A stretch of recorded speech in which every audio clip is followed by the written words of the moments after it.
We are live from Big Bear, California, and from home. I'm David Magida along with Bracken Crocker for race 2 of the Spartan Elite Series, the 3K series. And Bracken, a little bit different at the top today, but a very familiar course in terms of venue and some things that we've seen go down on the short course style out here in Big Bear, California once again today.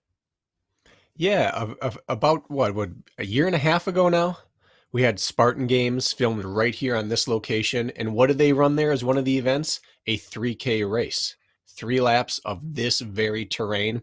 And we saw carnage. You also brought up they did this once back in the day at an actual Spartan race, a similar loop to this.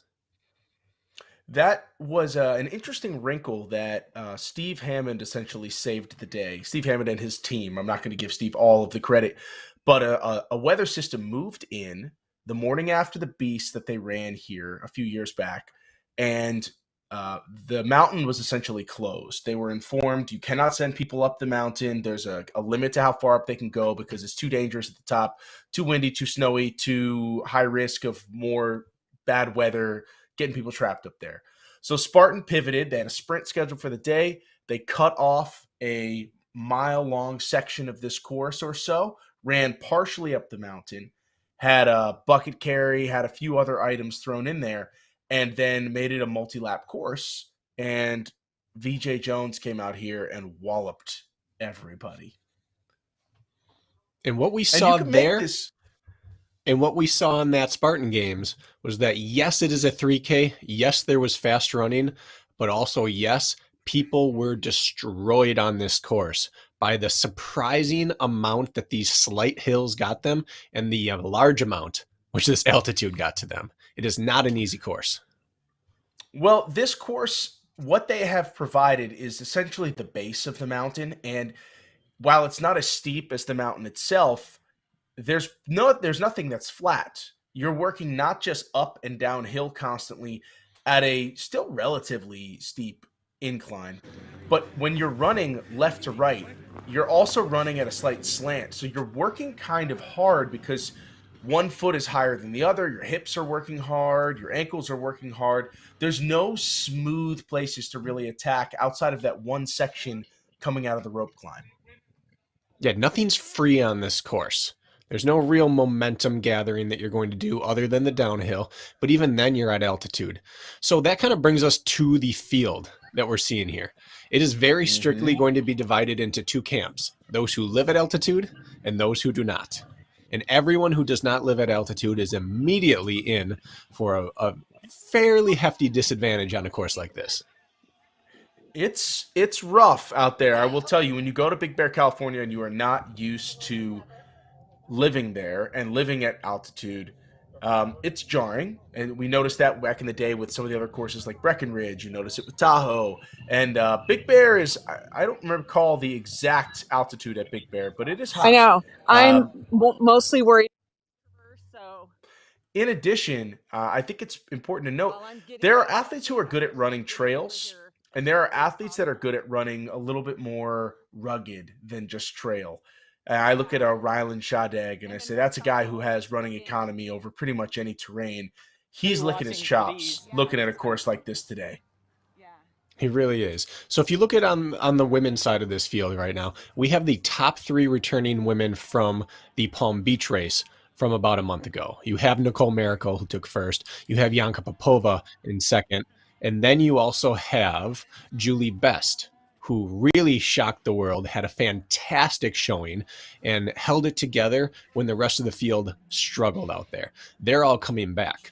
And out of that crew, if you look who is joining them, we have Rose Wetzel coming back, which should fire everyone up who's a fan of this sport. You have Chris Rogloski coming back. You also have Ida, Matilda Steensgård. She is, less than a year ago, crowned world champion at 3K distance.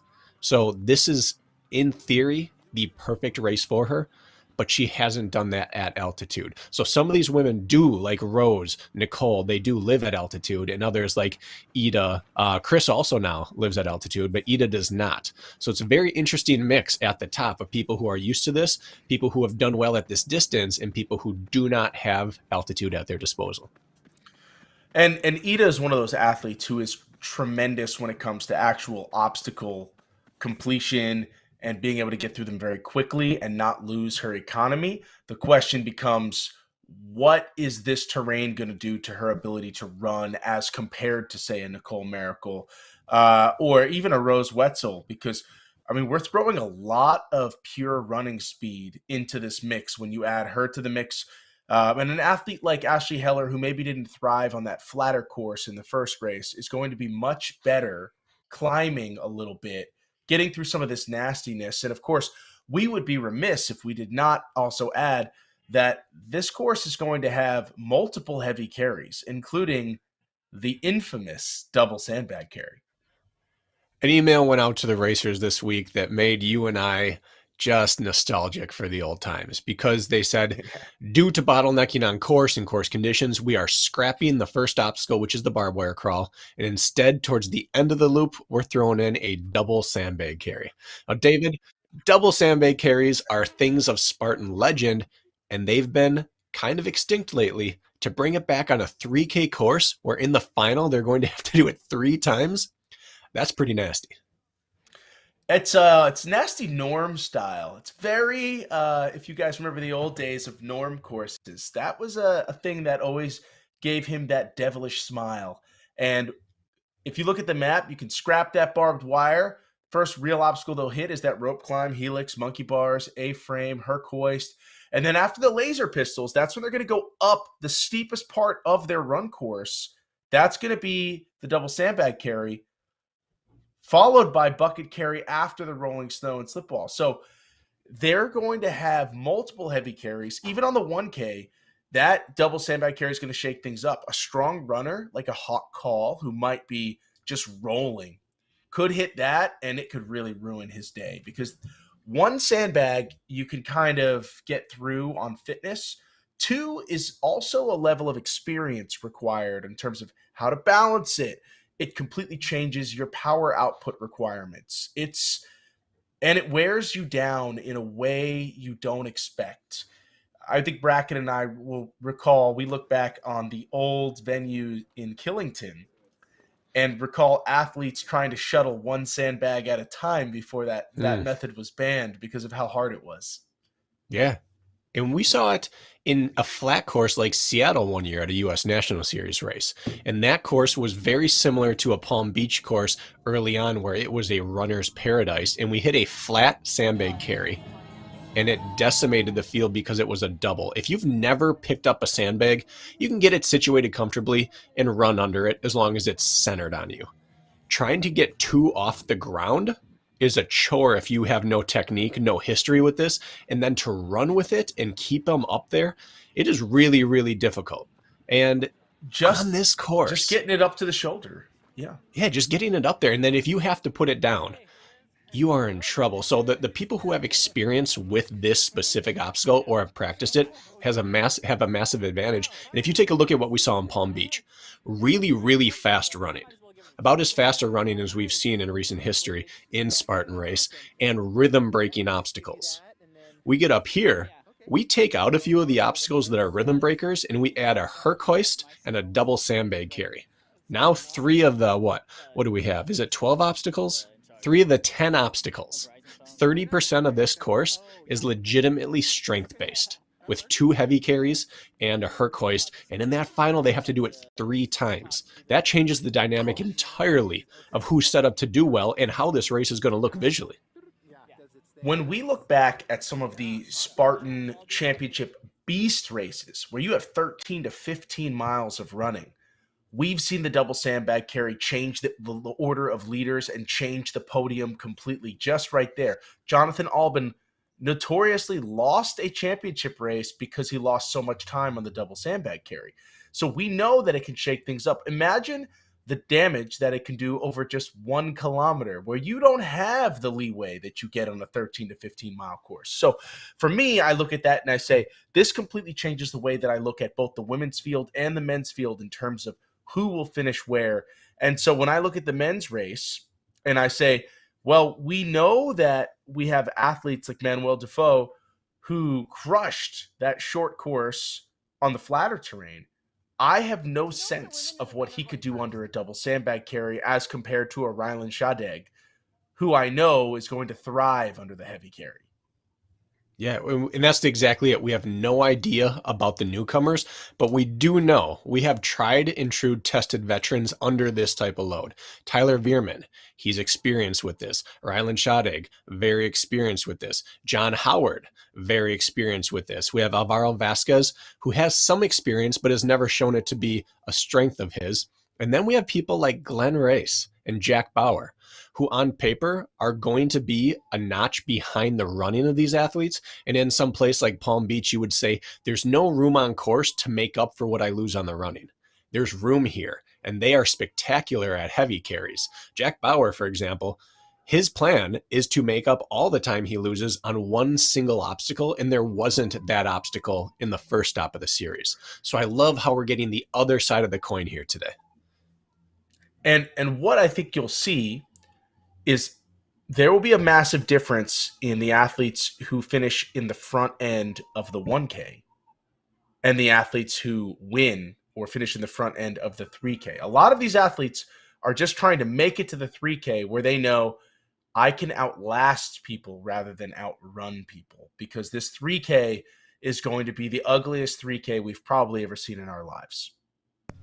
It's going to be. And just to prep people for what you're about to see, look on course for the difference in transitions out of these athletes. In the prelims, where everyone's going to do a 1 lap, 1,000 meter prelim, then there's going to be a 1 lap, 1,000 meter semifinal, and then a 3 lap, 3,000 meter final. The difference in how they get in and out of things is going to change dramatically as they fatigue. We're going to see the type of athletes that can keep moving in between and the type that start to take 2, 3, 5 seconds of gasping in between the things like picking up the sandbags and starting the Herc hoist and getting back to running. Those gaps are going to manifest big in the final. Now, we saw a lot of that transitioning in the Palm Beach race just a few weeks ago. And so with a little recap, we're going to show you exactly how that race played out.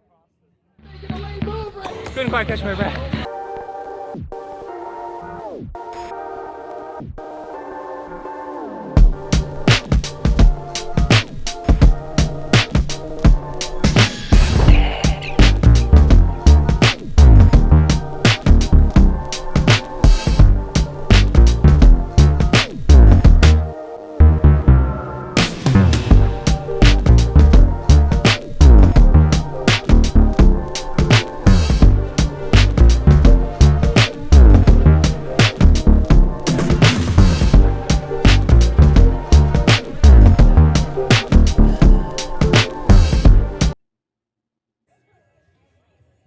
And that was, of course, dominant showings from Nicole Miracle and VJ Jones, really running away from the field on that flat course. And for both of them, super ideal course. Not that this one is not for each of them. I still would have them as my heavy favorite for each of those. But the men's race, if we look at our current standings after the first of 4 races, VJ Jones stands at the top, followed by Alvaro Vasquez, Manuel Defoe, Mark Batres, Nick Matz, Tyler Veerman in 6th, Adam Beach, Sean Stevens-Whale, Leon Kofed, and Michael Suazo. You're getting a grouping of those guys still coming back to run again in the men's race, but not all of them. So we will have some newcomers adding their names to that leaderboard. David, it's interesting watching these athletes get ready to race here. You can see them kind of tiptoeing across some of these trenches here. We got some flash rains here. Almost, there was predictions of maybe flood level raining happening this weekend. And you can see the ground is really saturated. And this California style ground, it gets really, really sticky and clumpy when it gets rained on. And so even at the start line here, you can see it's not standing water, but it's close to it. So this ground, which was already chewed up and nasty, has gotten another level of technical for these athletes. Well, here's your first heat for the women. And obviously, Nicole Miracle and Rose Wetzel are the names, the big names in this race. But, watch out for Allie Tippett. I think you're going to see a good performance out of her as well. And so it looks like what we're going to do is run 2 women's waves and then send a group to the finals. Now, Allie Tippett is an interesting one because Three women's weddings. Excuse me. she gave birth last year and has now worked her way back into fitness here. So she was on the rise as an athlete, ran a Spartan race, I want to say 8 months pregnant. She did a stadium race, it looked like, and It's then is incredible. now coming back to this. And it's going to be exciting to see what she can do. But is anyone more excited about the announcement of this series than Rose Wetzel? Well, the athletes are off and Rose Wetzel's in it. And you're right. This is such a great event for Rose Wetzel to utilize a combination of her experience as an OCR racer, but also her famous track speed, which honestly, in this field of women, is probably only behind Nicole Miracle in terms of pure raw speed. And even at that level, at a short enough race, Rose Wetzel is a 2:08 800-meter runner. I believe she qualified for the Olympic trials. So at that distance, not even Nicole has the type of speed to match her there. Now, granted, that's nearly a decade ago, and this is not an 800-meter race, but speed is not going to be the factor that worries Rose about this race. She came into this sport much like myself, with a middle distance background and wishing there were an outlet for that type of race. She has it now. She put in her years grinding in Colorado, getting used to altitude, trying to extend out to that Spartan Beast distance. And now they said, you know what? Let's go back to your roots. And so right now, right out of the gates, Nicole Miracle doing Nicole Miracle things, which is put the pressure on the field early. And we were talking about this beforehand. We have one male and one female today that we believe, well, we may have a few males that love to pressure the field early and really put them under the pressure cooker. Nicole Miracle is that one in the women's field who just never lets anybody else dictate the race to her. She just takes it to the field. She does, and she does it in an effortless style. Visually, she never looks like she's pressing, and you know that messes with the athletes around you. It's one thing to get out front and thrash for speed, but she does it so smooth that it right away puts everyone on alert that we're dealing with a different level of running here today. But what we saw is Rose was shadowing her, and people have to be thinking here, she's coming off ACL surgery. We haven't seen her tested on downhill or technical terrain yet. If we can steal some time back there, her flat ground running may not have enough time to decimate us like we're used to seeing. This is true, and there's certainly that isn't going to be her advantage there. But what will be one of her advantages is I don't expect to see her fatigue super tremendously based on just that obstacle. Now, off screen, one thing that you did not see is that the second heat of the women's field has already begun, and the third heat is now lined up as you see women at the monkey bars right now, and it is not Nicole Miracle sitting in first place so far. No, nor is it Rose Wetzel. Rose is off in third, right behind, and we just had an athlete stop running, it looked like, and ask for course direction as they saw the next wave go off. So a little confusion by the first, now second place athlete here. And I have not been able to get a good enough eye on that to know who it is that's running with Nicole Miracle, and I apologize if that's unprofessional. But right now, that is a fantastic start. Doesn't even know where she's going. Didn't bother to look through the course ahead of time. Nicole Miracle just happy and content to run with her. Knows she's going to have an easy spot into the finals. Now, this is interesting because now that could be Allie Tippett's here. I'm not getting good visual on her yet, but there are there's a lot of tape markings on this course, and if you stay in your lane, you're good, but there are a lot of lane next to lane situations, and if your eyes are up, you can be distracted by this. So right now we've seen Nicole put out seemingly very little effort, and the people around her are already starting to leak effort in unnecessary directions. But there's a gap. Rose Wetzel has joined the party. Rose Wetzel now moving into third position at the Herkhoist. But what we're seeing right now is actually a very strong run to start this out. Now, the easy part of the course is the part they've just done. They're going to climb for the majority of the rest of this 1K with weight under them. Yeah, the uphill starts now, and it's not one of these grades that scares you, but it's the type of grade to run uphill, this incline, that wears on you. It's not free momentum uphill like we talked about earlier. You have to work for this speed, but it's not so steep that you feel like this should be bad. Yet it feels pretty bad in this type of situation. Note the difference in technique. Nicole Miracle going to the knee, much more stable position as opposed to the standing position. And she was able to get through that laser pistol very, very quickly. Rose having to take a little bit longer. Now goes down to the knee. She's able to brace off that post. Because when you're fatigued, when you're breathing hard, it's very hard to aim a sight. This is a nightmare Here's scenario Rose. for Rose. Looks like she may have Mhm. timed out on that obstacle, hit the 20-second time cap. Yeah, it looks like she did as well. Your last couple athletes wrapping up at the laser pistols from the Heat 1. Heat 2, you're going to see athletes starting to run into that Hercoist momentarily. Now, what we're seeing here is the effect of the race decision this week to move from the larger red target down to solely the black bullseye target. And what that's done is it's shrunk the target by a full 50%, possibly more.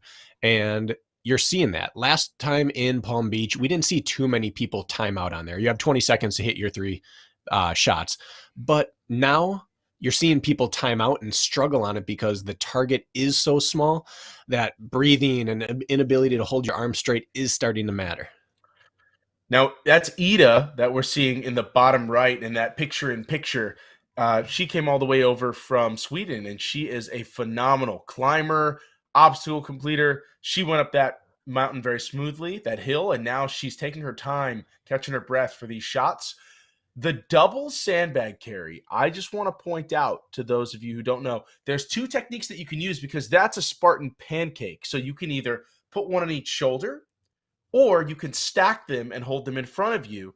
And that's what Nicole Miracle is doing. It's a strong technique if you can't get them both up to your shoulders, but it's going to wear on your It's low back a strong. little bit more. It's taxing, and it is slower, and we've seen this gap build up. Now, she's probably not worried whatsoever about getting to the final, but what we're seeing is we have a legitimate contender right here in this race. Also, I'd be remiss if I didn't give Ida her due. She is from Denmark, actually. Sorry to correct you, David, but Excuse me. the great Thank you. Danish people do deserve their shout out.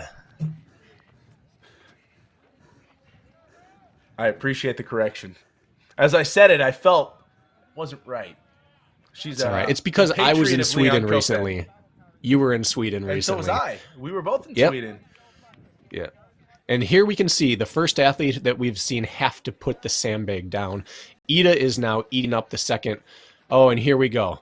Ida did not find a super comfortable position, and her sandbag has now touched the ground. If you start blowing out your forearms now, it is a terrible situation. As you can see, once one hits the ground, it's difficult to get them back up. Your best chance to rack them comfortably is right out of the box. It's the only time they're not flat on the ground. After that, you are not in a good position. It's also a question of if you don't have them both on your shoulders, then one arm, the bicep is taxing very, very hard. Your grip is taxed very, very hard. I'd also like to point out there's snow on the ground throughout this area, and that means the water could be cold, very, very cold if they're going through that dunk wall. And the impact of hard anaerobic effort plus cold water, multiple laps, is going to lead to some issues for some of these athletes. And I don't know if you saw, but there was some video of Steve Hammond today shoveling snow into the water. Just in case that water wasn't cold enough already, he ensured that it would be. And here we have Rose Wetzel coming down off slip wall, not looking to be feeling super at this point, which why would you? You just came off of a double sandbag carry in some extremely cold water, and you get rewarded with another heavy carry. A bucket, yeah. Enjoy this bucket carry. Now, not a super steep or super long bucket carry, but at this point, this is 1 kilometer we're talking about. The damage that it's causing. If we recall the finishing times for the 1K in Palm Beach, I think we're approximately 8 minutes for Nicole Miracle, under 8 minutes, I think, on her first 1K. And we're looking at a whole minute slower already. Yeah, and it's not done. These laps are not going to be fast. And this is the time right here. Very rarely are you going to see people be able to hit cruise control on a course. But that's what I would be thinking right now is, listen, Nicole Miracle, probably the best in the world at this type of competition, is behind me. I'm going to make finals, shut it down, and start recovering now. She's in a rare opportunity where she could have, and maybe she was easing off because she had a significant gap. Yeah, and this was a tremendous opening run. As you see Ida off screen just wrapping up her sandbag carry, and Nicole Miracle looks very relaxed. I think she is completely content, perfectly content to just wrap this thing up at just under 10 minutes. So you're looking at about 2 minutes slower for her over her 1K at Palm Beach. So when we were to multiply that by three, add a little bit of fatigue, this could be a very long 3K at the end of the day, even for your winners. We're going to be looking at a 30 to 32 minute final, I believe, for the winners. Now, I'm assuming we can't read too far into Nicole's first round. She had no real reason to rip it. As you see, Faye Morgan, I believe, here, using some grip strength here to just pinch the sandbag and walk it down the hill. That is just not an easy thing, nor is it sustainable as we see it hit the ground. You're not going to want to do 3 laps of that. And so we're going to see carnage on this female's side for the double sandbag the rest of the day. So you see the double stack going up behind her as well. There's just no good way to hold them as one goes up, one goes down. And now the best thing she could do is probably stack these two on top of one another. It just requires a tremendous amount of strength to get it up to your shoulder when you already have one up there, even if you're using your hips. The weight is significant, but not impossible, but the sand does not fully fill these bags. So as you grab it and go to hoist it up, it shifts on you. And when you already have one on your shoulder and you're trying to do it one-handed, it's not like just snatching up a kettlebell. It resists you. It moves away from you. It is not easy to get up. So again, taking 3 to 5 extra seconds to get them stacked right on the edge of the box as you load them is 100% worth it in order to not have to stop from then on. Is that Ashley Heller sighting right there? What we haven't seen was from the third heat, which I believe is where they placed Chris Rogloski. Almost here, almost here, almost here. 5, 4. The double stack technique. 1, drop them. Good job. Good for 1 lap. Not sure how good that's going to be for 3 laps of this course bracket. Keep going, ladies. I don't know how sustainable this is. Now, if she's practiced this, it's really no different than an old-fashioned bucket carry. If you're practicing this and your lower back and forearms are up to the task, great, all the more power to you. But if this is kind of worst case scenario technique already on lap 1, you're in for a very long day and you're going to have to learn on the mountain here. We all ran into this in our first double carry. When you just alarm bells go off and you realize, I do not have a strategy. Let's try a bunch of different things until we figure it out. And then it usually took us getting back home to the lab to figure it out. So we're going to see who is adaptable on the fly today. Every time you put weight down, you are essentially hemorrhaging time at a tremendous rate. There's no real benefit to putting it down aside from, okay, I'm not dying quite as badly right now. And what you'll see is their spirits will get broken by this double sandbag carry. When we reach the 3K, you think this is bad. A third round going through this double sandbag carry is going to, you'll see people walk off the course. Yeah. There will be a lot of DNFs. Yeah, and there is, in theory, a time cap for these laps. You'll see people hit that time cap if they choose to enforce it today, because we're going on. Some people you're going to see that are going to be doing 12 to 13-minute laps by the time they get to the 3K. And it's one of those, you've been there, I've been there. Your hands are above your head. Everyone on this earth who's ever done a household project knows that working above your shoulders and especially above your head with your hands burns your arms. And as you're doing this, it's this super uncomfortable burn, and it's tempting to just arrest it for a second. But nothing is gained by that rest that is worth putting them down, because once you drop them, it's almost impossible to ever find a better technique than you were already using. Knowing that you have to go from this into the cold water into a bucket carry is a very bad feeling. Good job. Good job. Yeah, and if this is your bread and butter, if you do have a technique, think of how excited you're going to be for the next round or two.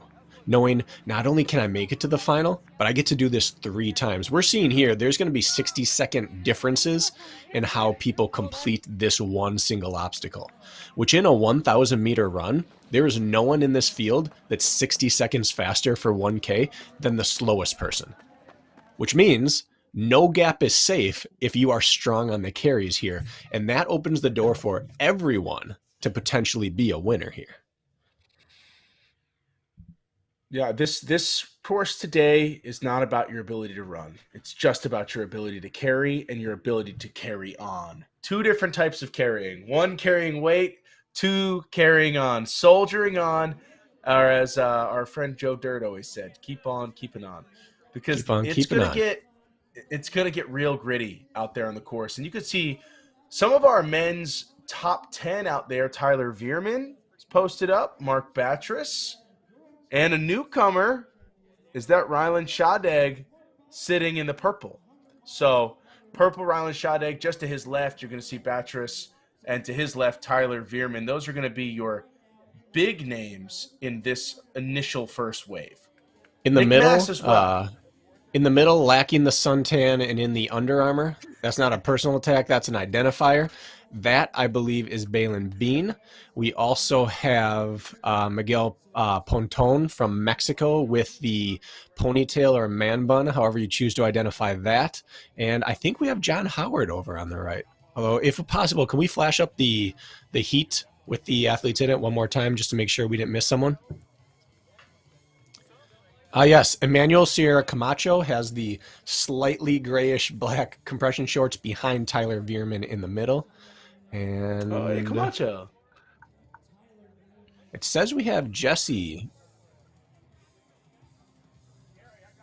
Yeah, Jesse I don't Ulorn see I'm Nick not out there. seen, but he could be. No Nick Mask from what I can see in this heat. He'll probably either be in the next heat or did not make the trip. We have 7 of our first 9 at the start line right now. So look for Ryland Shadag to take it out extremely hot. Any race that I've seen him run, he has one strategy, one style, and that is run as fast as he can for as long as he can, make everyone suffer more than everyone else. Yeah, we really have only seen one athlete truly embrace that on the men's field in history, and that's Robert Killian, where he'll just come out and say, I'm going to get out hot. I'm fine hurting if it hurts everyone else more. And now Ryan and Robert obviously won 2 world titles doing that strategy. Rylan is the next one who's doing it, and he's younger. And with youth comes a little bit more confidence and sometimes just a fresher engine. So he's not leading here. Maybe for the first time, we're going to see him pace himself out and wait for a final. And I think this is Emmanuel Sierra Camacho in the lead. I think you're 100% correct. And it's a bold strategy to go out as hard as he's running. He looks very smooth, actually. It's a great looking stride. But this is the only real flat runnable portion of this course. And if you're burning a lot of energy here, it means that you're going to come in high heart rate into those carries. And as we've seen, those carries are the race. They really are. Now, one piece of note here with Emmanuel Sierra Camacho, Ciro Perez, and we also have Miguel Ponton in this race. The Mexican athletes who've come up for this had a fantastic showing at the Mexican National or the North American stop in Mexico last year, which was also at altitude.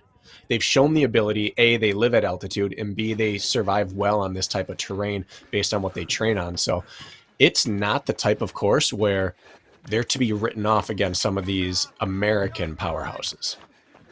Well, here's Shadag has moved now into second position. But what we've seen, the second wave of the men are off. And in that field, you had Dustin Needham and Jack Bauer. Wow, Tyler Veerman with a huge move right here. Very relaxed, Balin Ryland Bean. Shadag. And Balin Bean moved up well. Now, he's a marathoner, and he has a cross-country background. He was an all-state, I think 12th in his state meet in high school. He's got the running ability, but he made a move up through there on the monkey bar, but no one matched Tyler. Tyler hit that with some pace. It was almost as if he waited till everyone slowed down, and then he sped up. So now Veerman has got... I saw him walk into that hoist. Yeah. I like it. He took a look. He took a look back. He said, "I'm going to catch a good deep breath of air." But the reality is, Shadag's exactly where he needs to be, which is up near the lead coming into the heavy stuff, because I think he'll be the best of the entire men's field when it comes to this double sandbag carry. He's been doing all Yeah. that training for the tactical games. He spends a lot of time under a sandbag. And as VJ kind of famously said in his post-race interview after the first stop of the series, this was a decafit outside. Well, there's not a better decafitter in the world, arguably, all respect to Ryan Kent, than that man right there, Rylan Shade. He's a world record holder in 2 of the 3 disciplines right now. So he is prepared for this despite not having done the actual demands of this course. But Tyler Veerman, 1 month ago, we saw him never in the fight. Uncomfortable and kind of on fire, just like set ablaze and kicked to the curb from the first station. And now here, he got right into the race and looks at home again on the mountain at altitude. Now, I think what happened with Tyler Veerman, he does a lot of ultra training. He does a lot of long, many hour long mountain runs. And he is one of those athletes who can get caught up on that. But at the same time, he's a guy who comes from a track background. So if you give him a month to work on his speed, to get used to the intensity of running fast and being in that zone 5, he can be phenomenal at it. And so you're seeing he got his butt kicked and he got back to the lab. And it doesn't take much for Tyler Veerman to turn into an absolute monster. No, it really doesn't. Needham sighting right there. We saw Dustin. Yeah, we saw Needham, and we also had Jack Bauer there. And what we saw just prior to this was the double sandbag technique of some of the men. You see that 2 different approach there, 2 different planes, not good. Anytime you have one down, it's because you couldn't get it up to your shoulder. That's not a positive sign. We saw Rylan take a second, get 2 stacked on top of 1 on his shoulder, and he's off. That's not coming down. That is ideal carry position for a double sandbag. It's stable, and he does a lot of work under a 150-pound or so bag that he keeps handy pretty frequently. I've seen him putting in those workouts multiple days a week. So this is a guy who's been practicing running under the weight. This is a guy who's been practicing throwing the weight over his entire body. And he's quietly one of the bigger, stronger men in the field as well. He is. In 1 carry, he made up Tyler's entire gap. You got it. Jack Bauer just coming by right now, heading into the laser pistols as well. So this is heat 2 that you're looking at right now. Tyler just came by just ahead of Alvaro Vasquez. Jack Bauer just came by just ahead of Alvaro Vasquez. Alvaro, who took 2nd overall and was leading every wave that he ran in. Already we're seeing a complete reversal of fortune on this style of course. And they haven't even hit the heavy carry yet. All they've really hit is a little bit of gritty terrain and some incline, and not a lot of incline. And that is a fascinating development when it comes to Alvaro Vasquez. He's been very strong on other series, other race companies that don't maybe throw as much incline at you. They tend to throw obstacle difficulty and a lot of flat terrain, and he is not thriving right now with just a little bit of significant incline. Alvaro Vasquez there, it looks to be him, just had a real big issue on that laser pistol, if that's indeed Alvaro. Came in ahead just behind Jack, left 4 positions behind him, and whether it was a barrier in understanding or language, was unable to grasp that he had timed out and could continue. Kept trying to shoot, and eventually had to come up and take the pistol away from him and tell him, go, run. And just watch it here, Look at David. this mayhem. We know this feeling. This is it's terrible. I had a concern for Dustin Needham that this was going to be a problem. He's very slight of frame compared to a lot of these guys, and he's strong for his size, but he is not a big man. And so asking him to do this with 2, and it's not just the weight, it's how awkwardly they fit together unless you're able to use shifting a ton on of him. power. Yeah, and not being able to get those to his shoulder is a big problem for him right now. You move slower, you use a lot more energy. Your back, your hamstrings, they're working, your grip strength, it's working much harder. And what's going to start to happen to a lot of these athletes is they're going to start to despair. You start to lose that hope. In the beginning, before the sandbag started, a lot of these athletes thought, I'm going to the finals. And now reality is setting in. If I don't get this bag up to my shoulder and get moving, I'm going to get spit out the back. It's so demoralizing because the single hardest Exactly. part is getting it off the ground and up. And every time you put it down, you have to do the single hardest part again and again and again. And it just trashes you. Plus, you watch these people coming downhill thinking, I'm nowhere near to the top of the hill. And they have it on their shoulder. I don't know how they're even doing that. And they can jog downhill where other people have to walk. Look at Jack with the stack technique, blowing by athletes who are trying to put one on their back, hold another one in front. And Jack's going to come off this moving pretty well. He looked pretty comfortable doing that. Now it's interesting because Alvaro made a ton of time up the mountain on those guys and then got passed right back down. And already here, it is bad news if you are 10 meters past the carry with Ethan Brown here and already having to restack. That position right there, you decide, I'm not going to force it up. I'm just going to hold it and go. That's great, but you don't have that in your forearms. As you can see, it's already starting to eat them up. You can't do that. That's not sustainable. It feels like you should be able to, and then suddenly they're on the ground. Now the damage, if you saw the curvature of their spines, the damage that is doing to their entire posterior chain, it's not just the damage they're taking now. It's going to be their inability to access their running after. That's going to be a huge factor coming up after this.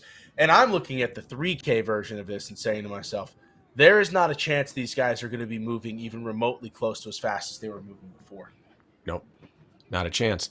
It's mandatory to get through that 3K version, the 3-lap, to be able to get it to your shoulders. Look at this. Look at this move right here. That's Glenn Race. Glenn Race right there. Savvy no vet. One's done more double That's that carries. old man strength. No one's done more double Glenn carries in Race, races than him. And you're talking about a man who has finished top 10 in the Spartan World Championship race multiple times. And I believe there were double sandbags in both of them. He has the experience with it. He's not going to be the best at it, but he's certainly not going to let it ruin his race. Yeah, and you were exactly right. Putting that double carry in front of you and just heaving it along, it's the end of your running. It's the absolute end of it. So maybe the thing you came in as your highest skill set has now vacated you. And the guys who can double carry, they're more efficient. And so the rich get richer. They drop it off and can now run a pretty high percentage of their pre-carry pace. And you're done with your strength. And now they eat into your time there as well. So you're getting it on both ends from this type of carry. I know we're really blowing this up to be a big deal, but this is turning into the entire race right here.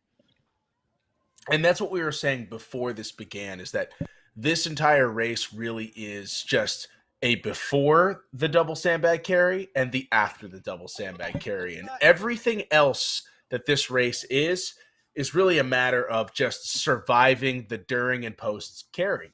As we see Dustin Needham in that picture-in-picture, he's just not having a great time. And this is a guy who is in tremendous shape. He's fast. He's very proficient with obstacles. He's done well at almost everything he's run. Yeah, and this is not buzzsaw. Calling out this inability to do this particular skill right here. We're not saying anything that we haven't gone through ourselves. I fell apart on the side of Killington. Fell apart.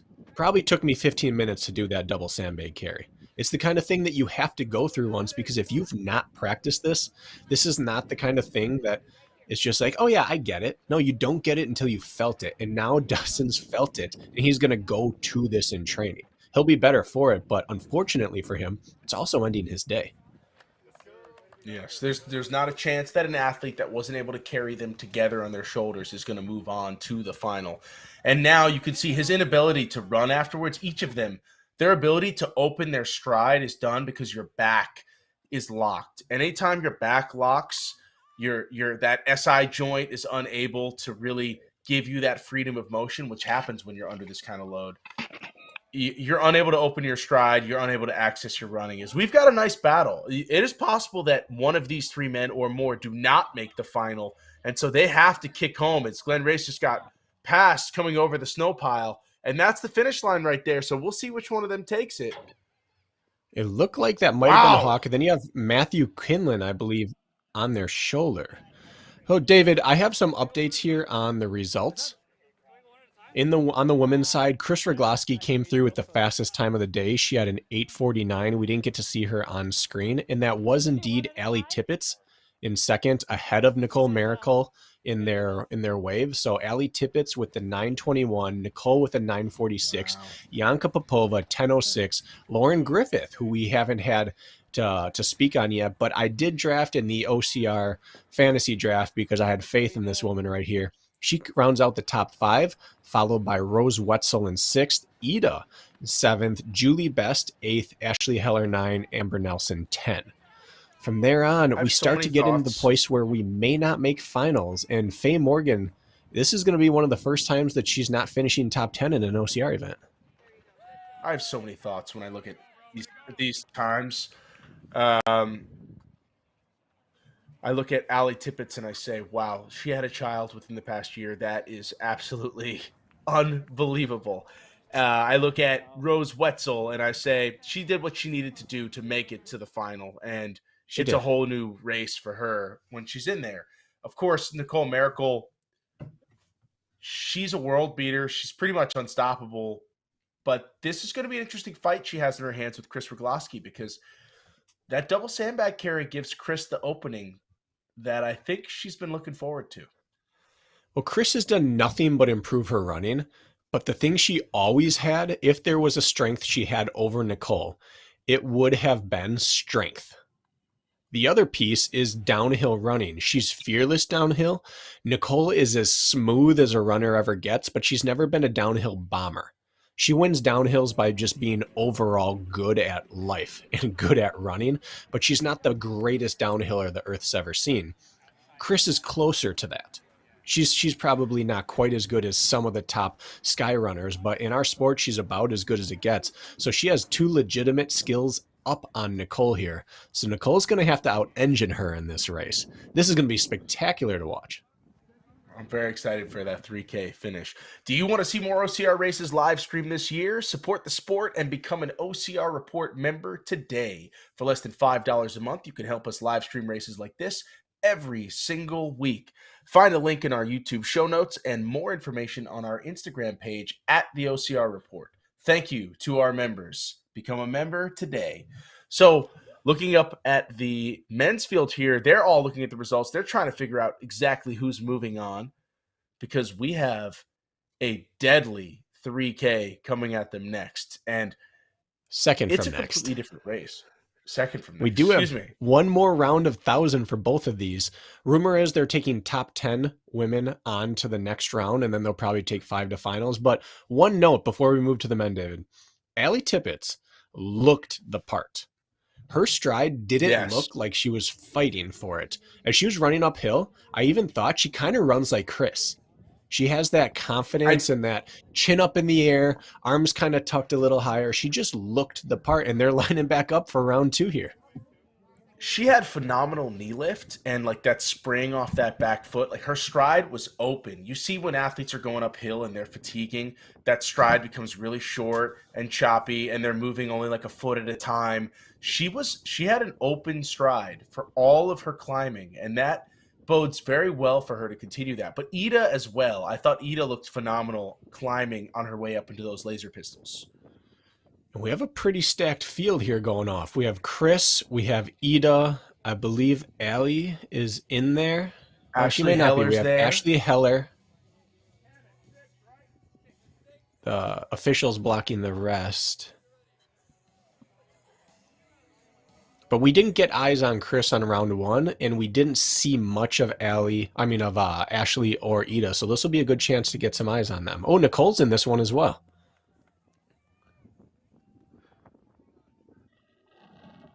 I'm going to pull up all of our rankings, of course, again. And again, just as a reminder, your top 10 women were Amber Nelson in 10th, Ashley Heller, Julie Best, Ida, Matilde Steensgaard, Rose Wetzel, Lauren Griffith, Yanka Popova quietly just still sitting in that 4 spot, Nicole Miracle, Allie Tippett, and Chris Rogloski, your leader. Chris beat Tippett by 31 seconds and Nicole by 56 seconds on that opening 1K. And I believe Nicole knows I have to conserve myself because this is going to be an ugly one today. Look at that wind blowing dust across the screen. That's You're not getting some ideal. extra rugged elements. Dave, if I counted correctly, we had 6 women out in the first wave, and now we have 5 in the second. So it looks like 11 are going through, not 10, as I previously So said. 11 women. So your 11th woman then is Allison Carlton Stewart. Or Carlin Stewart, excuse me. Look at this grouping already. Now, Chris is kind of like Ryland, where she doesn't mind just working however. You want to work hard, let's work hard. But she's not compelled to lead like Ryland is. And as a result, you might actually see this group kind of relax for finals. I'm not saying it's going to happen, If I was one of but it them, could. well, if you're one of them, you'd think, hey, we need to, if we work together, we're definitely into finals. If we try and destroy each other, Yeah. bad things could happen. There are going to Did you be see two the types of second- people. There are going to be Go two on, types Ryan. of racers in this semi. There are going to be those who are just going to try to make it to final without killing themselves. And there are going to be those who are thinking, I need to find a new strategy on the double carry. Some people that were really rocked by number 1 are going to come through on number 2 here and try to fix what they did not do well. Now, Chris Rogloski looks like she's coming off in the lead. And now you'll see her start to put the hammer down a little bit more, but that's a very relaxed stride. That isn't a I'm attacking in any way kind of stride. And you know what that is? If it was anyone else but Chris, I would say, you know what that is? That is already having felt a double carry and realizing, nope, there is no need to do anything yet in this race because I have 4 more carries potentially ahead of me on this double sandbag. I am okay not burning anything yet. And that's Ida Matilda Stinsgaard sitting in second position, followed closely by Nicole Miracle. But this cluster, I mean, it is a bit of a danger zone because there are 2 heats. So sitting there and saying, I'm in third, I'm in fourth in my heat, I'm okay, that isn't true. We don't know what that second heat is going to produce in terms of times. They have to press. They do. You really still don't have that ability to just hang out. You think you should be clear at some point, but in the back of your head, you're thinking, how fast can they go in that next wave? You know you're really not safe. But I would argue that the majority of your top women are running in this heat. Yeah. You Yeah, I have would Chris agree. Rogloski. You have your first place finisher from the previous heat. You have Nicole Miracle. You have Ida. But then again, that next wave had Rose, Lauren Griffith, Yana Popova. Like, there are, and Tippett. I mean, it's possible things could go haywire. You have to With press. Tippett's, Rose, Lauren, Yanka, I don't think I could feel comfortable unless I was top 2 in this wave. But the one thing I think they learned from their first time through is save the juice for the second half of this 1K. Save the juice for the carries. It's not worth it. Look at this It's not stance. worth wasting it. Now, this is an interesting technique, putting the foot. I don't dislike it. I really don't. She has a stable base with her elbow down on her knee. Is it a classic shooting pose as Ida adopts it as well? No, but we're not shooting classically. We're trying to just hit a target with an electronic pistol. Pass has been made. A second pass has been made. Ida's timing out right now, and she doesn't know it. You know, at that point, I drop it, rack it, and start breathing. Count to 20 and get out. She doesn't realize it. No one's telling her. That was a devastating. It would be devastating on any other course except for this one. It's not ideal, sure, but you just got an extra 10 seconds to rest before doing a double sandbag carry that's going to take you over a minute. This is the one place that you can absorb a nightmare scenario like that and say, it's fine, I can get it right back here. So we're 5 minutes in on what will probably be a 9 to 10 minute race. And this is where things are going to get nasty. Now, look at the difference in techniques here. You have Miracle going with the stacked in front technique, and she's actually moving quickly with it. And then behind her, you have Steensgaard Yeah. I don't know. We don't have Yanka in this heat, as far as I'm aware. That's Chris Rogloski way out in front. She's doing great just phenomenally on this double carry. Holding one on her hip. Look at that. Behind the neck, using a little bit of grip strength to keep one on the shoulder, the other on the hip. And here's Allie Tippett. So she is climbing incredibly today. She really is. She's not climbing with the pace she did in round 1, but that's fine. Now, that back might to that be first heat. Intentional. What Nicole has just shown us is that she's using the same strategy on the double carry as round 1. She hasn't attempted to get them up to her shoulders yet. And so you can get uphill just fine. You can even use your thighs to kind of shuffle them up, but this is what happens. You cannot move downhill with any amount of pace when you're holding them in front of you, because they jostle too much, you'll drop them, and it's just too awkward. So anything she gets on the way up, she's going to give up double on the way down. And this right here could be the difference in her not even being able to have a chance to win the final if she doesn't indeed have a second carry technique in her. She's going to need to kick pretty hard. I couldn't tell if that was Ida moving right there. I see Rose Wetzel in the picture-in-picture moving very well up to her carry.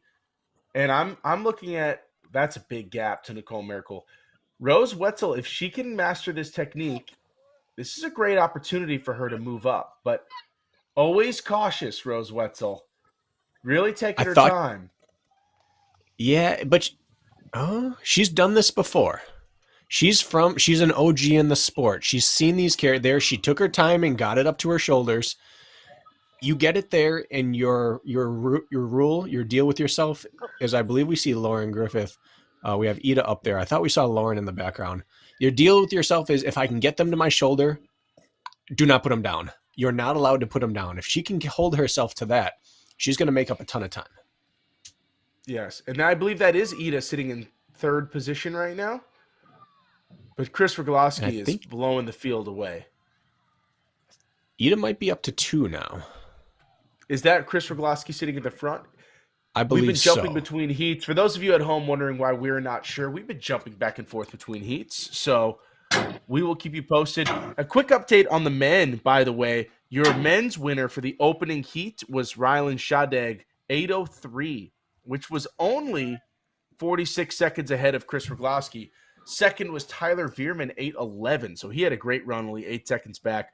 Manuel Dufault in third, Hawk Call in fourth, and Glenn Race was fifth. So, actually, Glenn, I got to also shout out Matthew Quinlan, Glenn Race, Hawk Call. They were all within 0.4 of a second of one another. That was that incredible finish that we saw. And Mark Batris only 1 second behind them. And this is what's so cool about that course. We've never seen a version of Spartan before where Matt Quinlan and Hawk Call are on equal footing. Matt Quinlan is a phenomenal athlete. He really is. But he's not the OCR speedster that Hawk is. They've never been near each other, and this course has brought them both together, and they're kicking to the finish line together. It's just such a cool mixing of athlete types here.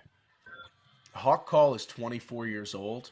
The two men that finished within 0.4 of a second of him, including Glenn, who was 1/10 of a second back, 44 years old, each of them. And that was Ida right there coming across the finish line. There's a 20-year age gap. There's an entire LeBron James career between them. Look at third, fourth, fifth, sixth. We have 43 years old, 24, 44, 44. That's wild. Amazing. Now on the women's side, Chris Rogloski. Oh, sorry. I'm just going to round out the top 10 here. After Glenn Race, we have Matt Kinlan, and then Mark Batris, Nick Moultrie, and Balin Bean would be 9, and then John Howard rounding out top 10 with our boy Jack Bauer in 11, followed by Alvaro Vasquez in 12, Emmanuel Sierra Camacho in 13, Jesse Ulorn in 14, and Miguel Pontone in 15. Now, that was men's qualifying opening round. It is very interesting. Alvaro Vasquez being spit out the back to 12th is fascinating when you look at how he was running in the top 2 to 3 the entire day in Palm Beach. Now, as we look back towards the women's fields, Chris Rogloski wins Heat 2, just like she won Heat 1, only slightly slower, 9:14, followed by Ida Matilda Steensgaard, 9:32. Nicole Miracle still finishing third, 10:05. Lauren Griffith, 10:06. So what we have right now in the women, well, we're getting more results in right now. Look how clustered third through fifth is. It's going to be a war. Okay. He helped Rabbit last year. Or I should say second through fourth. So Chris Rogloski went 8:47 in qualifier number 1, which would have put her, I believe, in 9th place on the men's side, and then ran a 9:14 in her second lap. Ida, Q1, 10:59 in the qualifier number 2, 9:32. Someone figured out the double sandbag, or she had a much better laser pistol that round. Then you have Nicole Miracle went from 9:46 to 10:05. You have Lauren Griffith from, what do we have, 10:08 to 10:06. That bodes well for the final. Shakeups. Allie Tippett just came across the line in 9:50. We could take that leaderboard down. We could talk them through it right now. We should watch what we can see, because that was Allie Tippett's just coming across the line, as well as Yanka Popova and Rose Wetzel, both in front of Nicole Miracle, who gets pushed all the way down to 6th position. Bracken, wow. How many athletes are getting through to the final? If they take 5, Nicole Miracle does not make the final. Now, here's why. Yanka Popova went from 10:06 to 9:57, and Rose Wetzel went from 10:31 to 9:57. Those two women figured something out on lap 2, and Nicole stuck with the same sandbag strategy, but was more fatigued during it. I don't think she put it down lap 1. She put it down halfway up the climb here. That front-loaded carry is already coming back to bite her. And I'd like to add, while Chris Rogloski won both heats, she was slower on the second. And you're seeing athletes like Ida, who finished over 2 minutes behind her on the first heat, only 18 seconds behind her on the second. Rose Wetzel was a minute 41 behind Chris Rogloski on heat 1, was only 42 seconds behind her on heat 2. Yanka Popova, a minute 16 behind Chris in the first lap, 43 seconds behind her on the second. So each of these athletes, what seemed like an insurmountable deficit from the first 1K, are now finishing within what I would call a margin for error on the second 1K.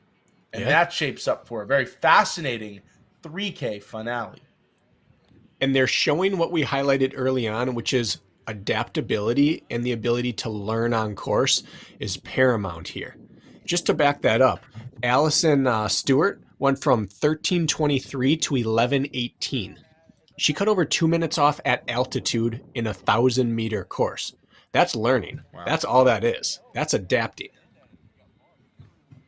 Have you run a Spartan race yet? Check out Spartan.com and click Find a Race for a Spartan near you. That is Spartan.com. And Bracken, we definitely are seeing some adapting. We're seeing some learning from the athletes.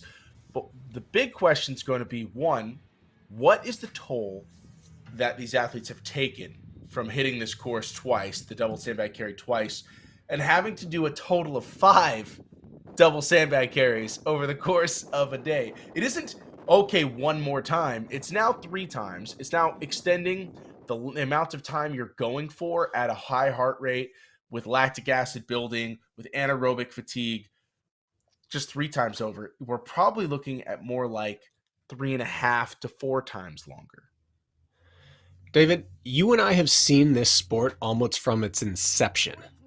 I cannot think of a single athlete that I've ever witnessed in this sport who would be able to comfortably do 3 laps of this course with that double sandbag. The greats, the great carriers, the Ryan Atkins, the Hunter McIntyres, Isaiah Vidals of the world. Those people who are the pure power. Yeah, I don't think any of those 3 could work hard on the course and still just keep it together and be composed and feel decent for 3 straight laps here. No one that I know of could do it. So what's going to happen to these people? I think this was a perfect Isaiah Vidal course. I think you would have seen him Yeah. obliterate every single person on this course and doing it with a completely non-traditional running style and body type. All right, so we have a final here. Looks like they're going to take a All decent right, amount so because we have Miguel Pontone, we have Mark Batras, Manuel Defoe, we have Alvaro Vasquez. Now, I believe Pontone was like 8th or ninth. They might be taking. Jack Bauer was 11th. Pontone, at the end of Q1, Pontone was Q2, what are we 15th. looking at? This is Q2, so you're looking at a 15-man field, Okay. maybe 16. So we'll probably How have many on the line 8 right now? in this first one. And then 7. 1, 2, 3, 4, 5, 6, 7, 8. I see 8 men on the line.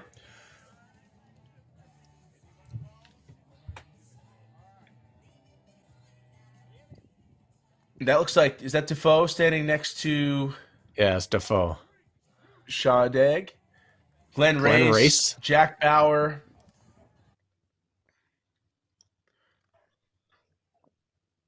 It looks to be raining. Is that accurate? Do we have anyone on the ground there who can say that there's actual precipitation coming down, or is that just the camera being grainy for a second there? Much harder than I thought. Oh, and I'm filming you guys. I'm not. Confirm not No rain. rain. Confirmed no rain. Disregard. But windy. Look at, oh, a little sprinkle. So you did see it, Bracken. So we have is if you look at that little flag blowing in the wind, this is traditionally a very gusty course. So like one thing that we haven't really talked about that much is that you're doing all this climbing, you're getting wet, you're carrying all this stuff. You're also getting blasted by a crosswind at probably, 15, 20 miles an hour, which, really helps. And this is the Ryland. No, it's still not Ryland, is it? This is Defoe. No, this is a very Defoe style, isn't it? He likes to take it out hard, as we saw in Palm Beach. Yeah, this is back in 4th or 5th. This is the most patient Ryland we've ever seen, and maybe we've only seen finals Ryland. Maybe we've only seen finals Ryland. We've not seen qualifier Ryland. Maybe he does have a bit more finesse to his game in terms of pacing than we knew.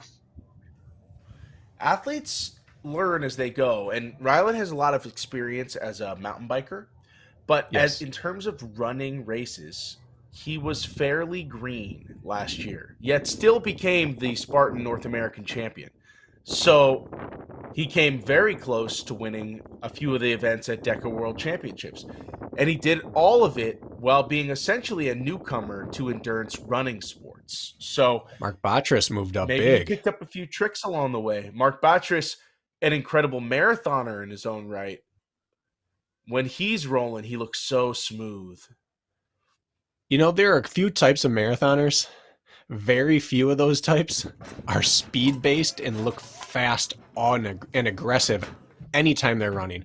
Mark runs with almost a little bit of hostility out there. He punches the air. He stabs the ground with his feet. He's not that classic, like, low-to-the-ground grinder of a marathon runner. He's aggressive.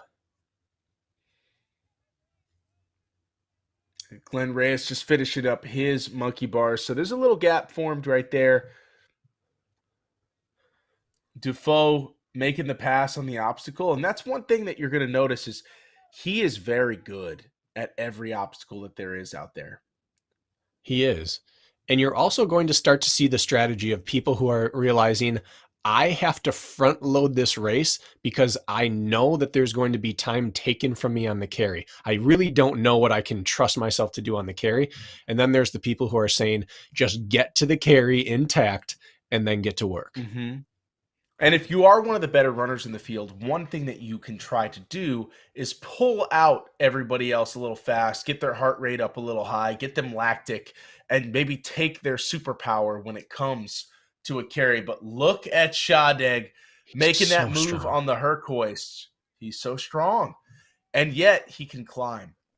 That combination, I would say, if there was an athlete that was comparable to Ryan Atkins in terms of skill set, it would be Shadeg. And that makes a lot of sense. They both come from that mountain biking, cycling background.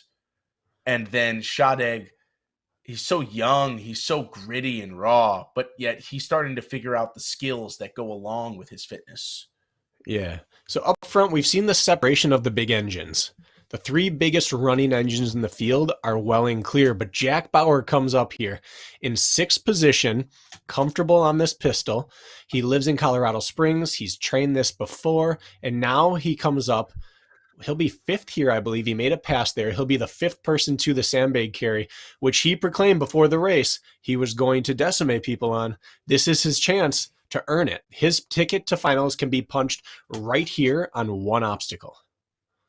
Jack Bauer is essentially the Brett Fikowski of this sport. He is the professor, if you will.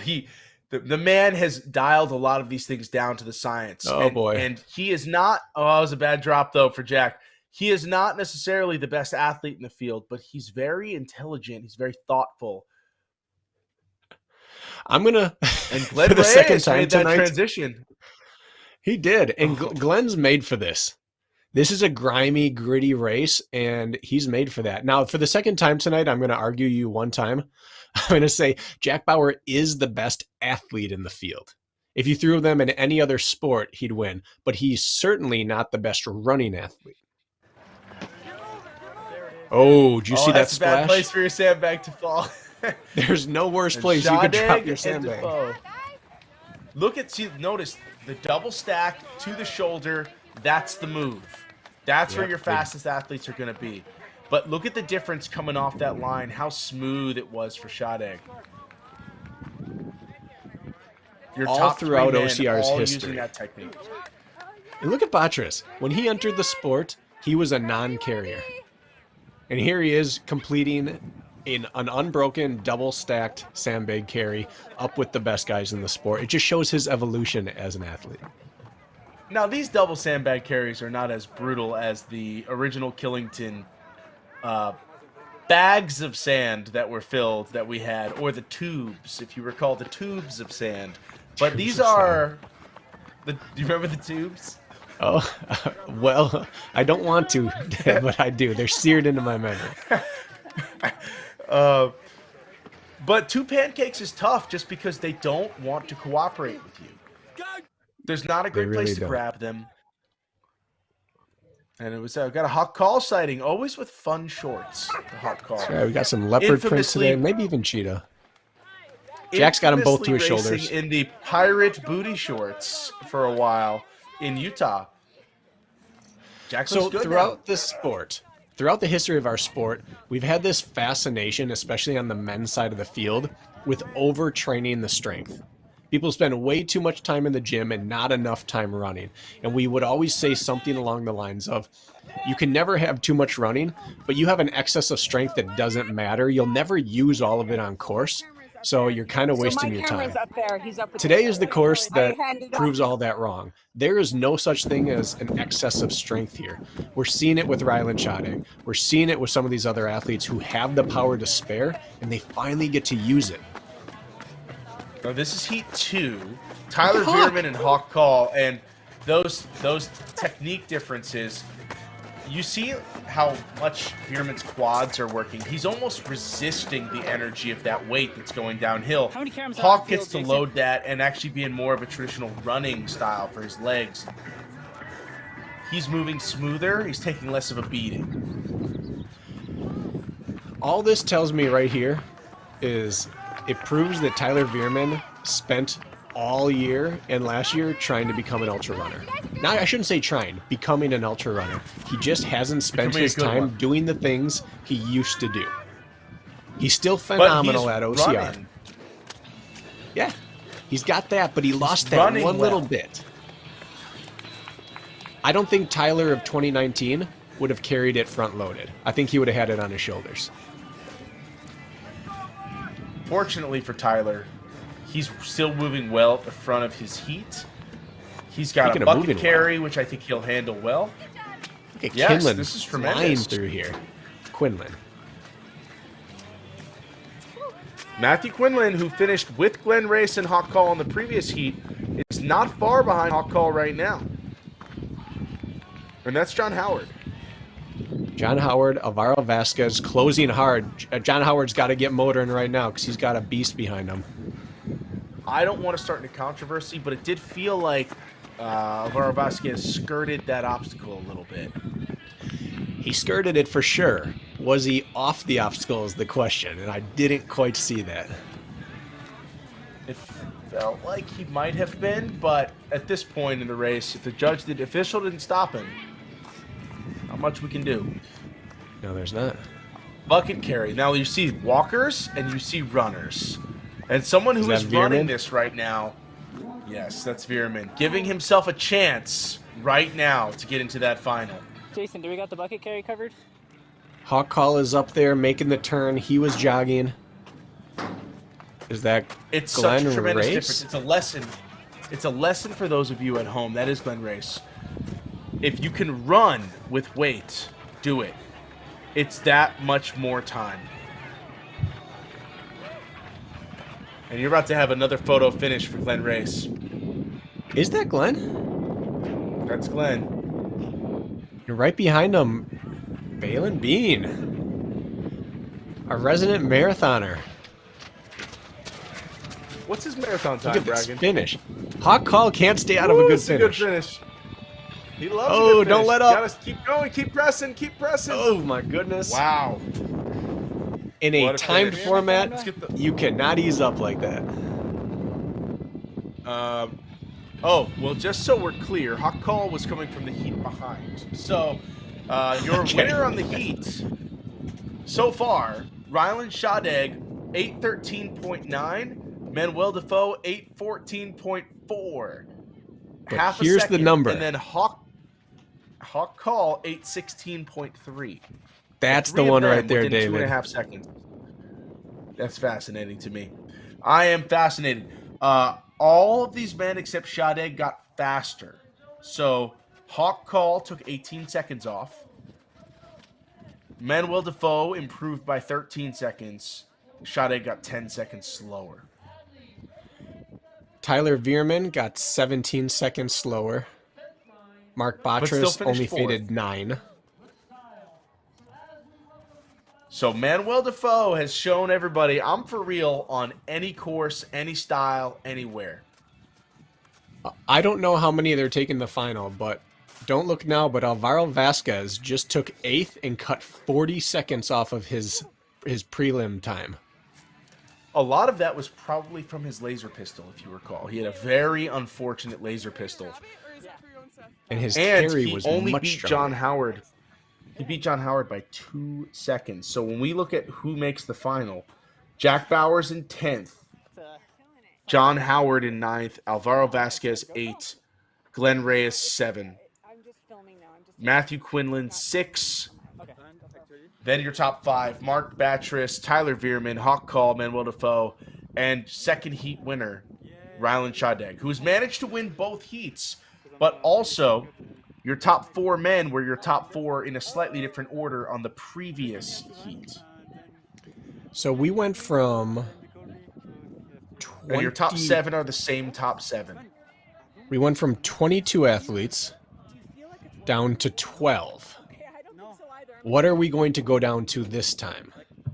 They're aiming, as of right now, they're trending towards 6 to 7 making finals, which would make Glenn guess. or Matthew Quinlan the last in if they keep 6 to 7. If they go up to 9, then John Howard's the last in. And while we don't know that number, we should. We do not. Apologize. My guess is 8. My guess is Alvaro Vasquez may have just snuck in to the final. Now, I want to clarify for the listeners why we have some uncertainty surrounding how many are making the final. When this series was conceived, the vision for it was that there were 45 individual slots for each gender. And so you would have 45 people, qualify 30 to round 2, qualify 15 to the final. when we got to the first event of the year, they did not have 45 athletes fill the field, and so they chose a different number to get to finals. I think we only had 5, is that correct? 6 women and 9 men make finals. So we're unsure if they're sticking to those numbers or not, and so we're just waiting to hear word from the course how many do indeed qualify into the final. And again, looking at the women's field, we started with 15 in the opening wave. That number then was trimmed to 11. And now my assumption is we'll have 6. Which would leave Lauren Griffith out in the cold, having finished 1 second behind Nicole Miracle in 7th place. Now, if we were to look at this not from a rule standpoint, just from a race logic, on the female side, you had all the top 5 women in the 9s. And then after that, Nicole went 10:05, Lauren went 10:06, and then there's a gap back to 11:11. That's probably where I would cut it. I will hope that they take 7 to finals, because up to that point, the gap from 5 to 7 is only 9 seconds. And then you go a minute 5 to the next one. So I really hope they take 7, but we're about to see here. So we have Allie, we have Chris, Yanka, Ida. I see 4. They're waving someone else up. They're waving someone. Nicole's not at the line yet. Lauren's not at the line, and we're missing Rose Wetzel, who was 4th. Here's 5. We now have 5 at the line.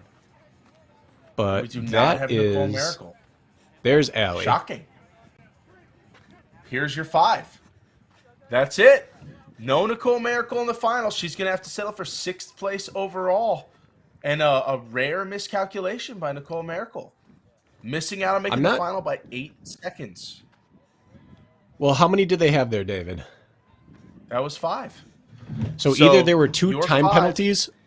Either there were 2 time penalties or 2 people scratched, because top 5 included Rose Wetzel. In a sense, she wasn't there. That would bump 6th into it, which would be Nicole Miracle, and she wasn't there. So something is going on there. Nicole Miracle chose to drop is the word that we're getting over the radio right now. Interesting. I surely hope it's not an injury. We may still have Lauren Griffith in that case, because I didn't see Rose Wetzel up there either, and we did have 5 athletes, Lauren Griffith being your 7th place finisher. And having run very consistently 10:08 and 10:06.2, she'll definitely be a factor in this final if she's in it. Chris Rogoski right to the front. Out in the front. Followed by Ida and then Yanka. So of the field that we had assembled on paper, these are the 3 best, and they're moving to the top 3 positions. But really only Chris and Ida want to be aggressive. Yanka looks like she doesn't really want to engage yet, and I really don't blame her. I don't think the race begins until after the first double sandbag, and it really might not begin until on the second double sandbag carry. I would tend to agree with you. Not until about halfway into this race is there really a reason to race each other, unless someone is pulling away at a great rate. I think every one of these women understands that it's a long 3K. Take your time, be comfortable, and don't blow yourself up. Because just like you can with any other race, you could turn this into a very long, ugly day for yourself. Dave, I just got a text message from an athlete who raced here today on the female side. She said 80 pounds of sandbag killed me, as did the altitude. So we're talking 40 pounds on each sandbag for the women. If you're talking 80 pounds, looking at the average racer's body weight, you're looking well over 50% of their body weight.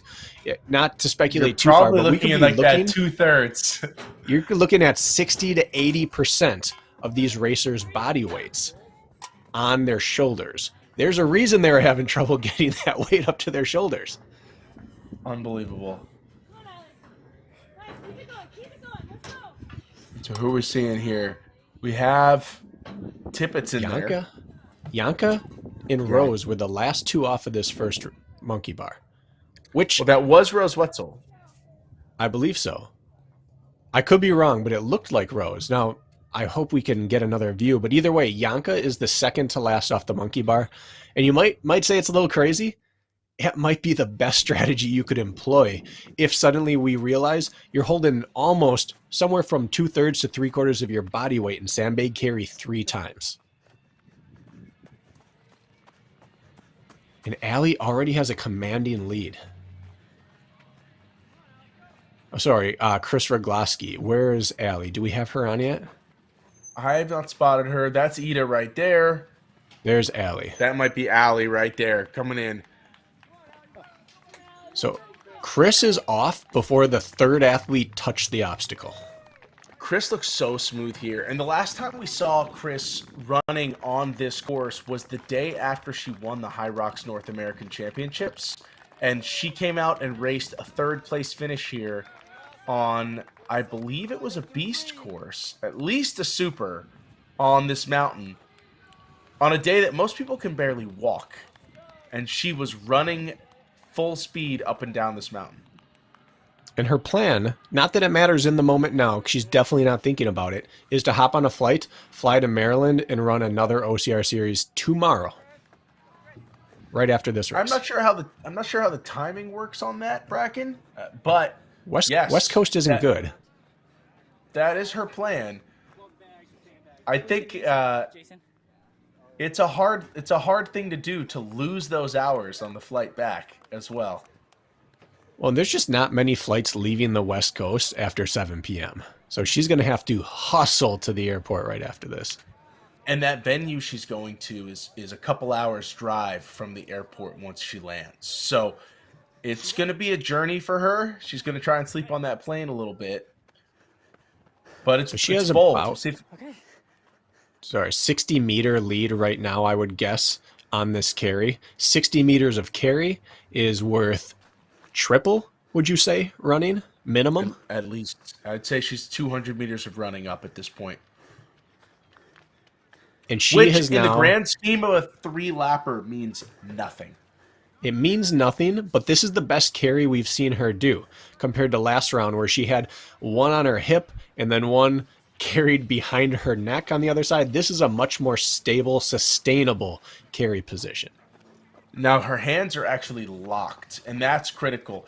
It's not just getting it up to your shoulders, it's actually completing that lock with your hands, because that will take a lot of the pressure. She's lost that lock now. But if you can get your hands locked, it takes a lot of the pressure off your biceps, a lot of the pressure off your shoulder. It's a version great of job the hook from grip, Chris. where you can just relieve the muscle tension and take it on your actual bones.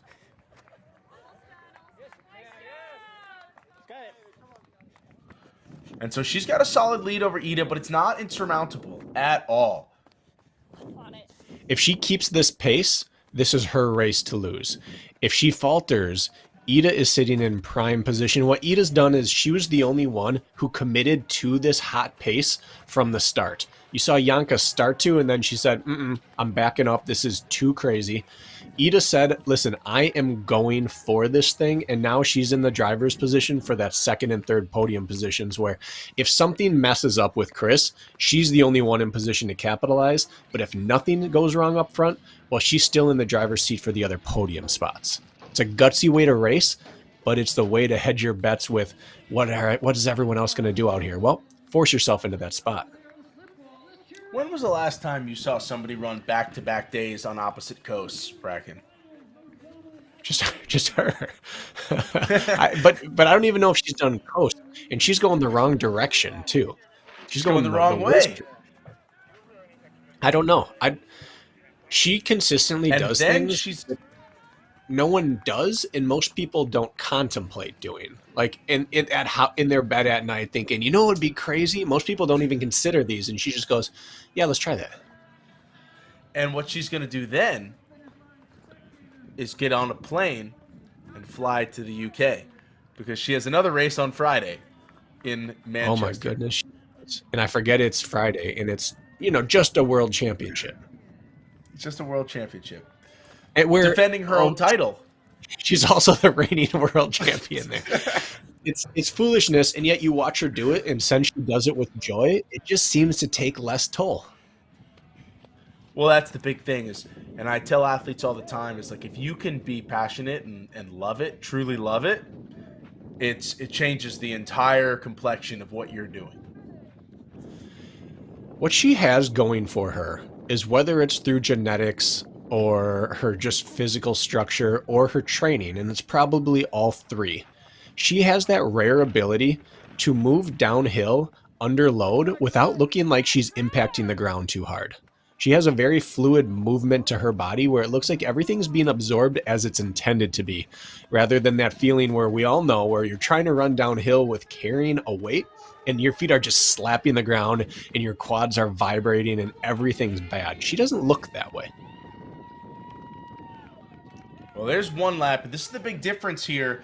They bypassed the finish line, and Chris Rogloski now leading heading into lap 2, and that lead is probably in the realm of 25 seconds or so over Ida Matilda Steensgaard, who's now also climbing that snow hill.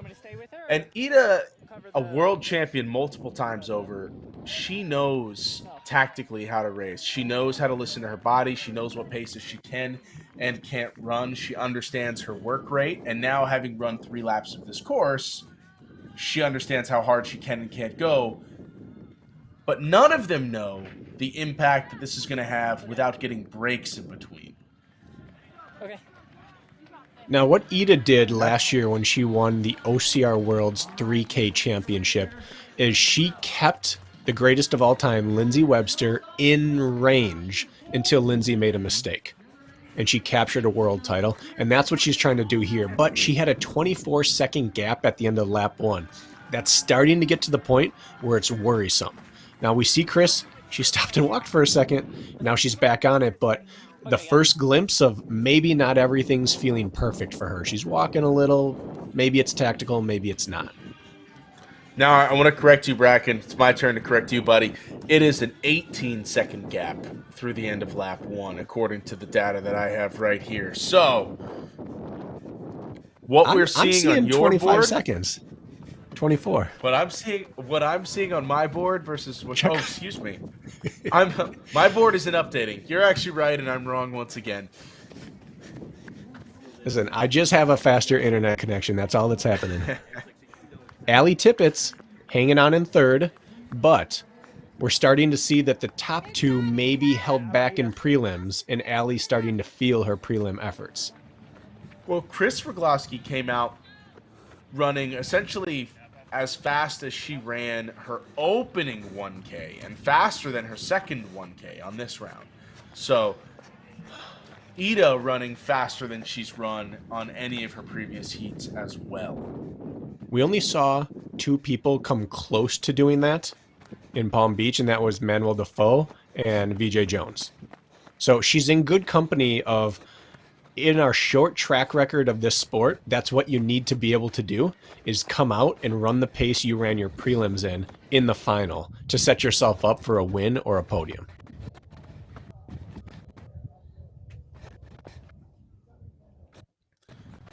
And right now, that is Chris Rogloski, your women's leader on Helix. And, you know, she's done this, well, I don't know how many hundreds of times, Bracken, but that's about as smooth as you can go through that obstacle.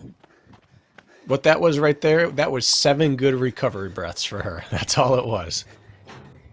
And we didn't really talk much about the drizzle. Sometimes a light drizzle is worse than a rain because some of the monkey bars are wet, some are not. Some have had dirt on them, and that turns into mud. Some do not. With a hard rain, at least you go to it and expect every grip to be treacherous. When it just drizzles, sometimes it catches you off guard. It's almost like when it rains just a little, the road is very slick, but when it rains a lot, it'll wash off all that grease, and then it's a little bit stickier. So yes, there are some risks when it comes to that light rain, and yet this is typical Big Bear weather. Sunny, few clouds in the sky, and random precipitation. She's just having fun down that. That's not the way you descend when you have any cares in the world. She's just floating, hopping, cruising down the hill at altitude running a 3K. And she's pulling away while she's doing it. There's definitely a growing gap happening right now. Ida's just hitting A-frame. Last round, when when Chris got here, she had it about a third of the way up when Ida got there. Now, she's done, and Ida is still approaching. This gap is just stretching. You're correct. This gap is stretching, and Chris looks very comfortable. But Ida is not overworking either. Like, I think she looks very comfortable as well. She just may be content to hold this work rate and get her second place finish. My guess is if we had the ability to have like our identifier of our mental state pop up over a racer's head, the word comfortable would not enter into Ida's equation. She looks good because she's a monster athlete, but she's the only one who committed to this pace. My guess is she is on fire in her lungs and legs right now, but it's a tribute to her as an athlete how she's keeping composed here. Well, and it just also goes to show you, we had two women who really were the class of the field in Palm Beach, and now we have two different women who are the class of the field here in Big Bear.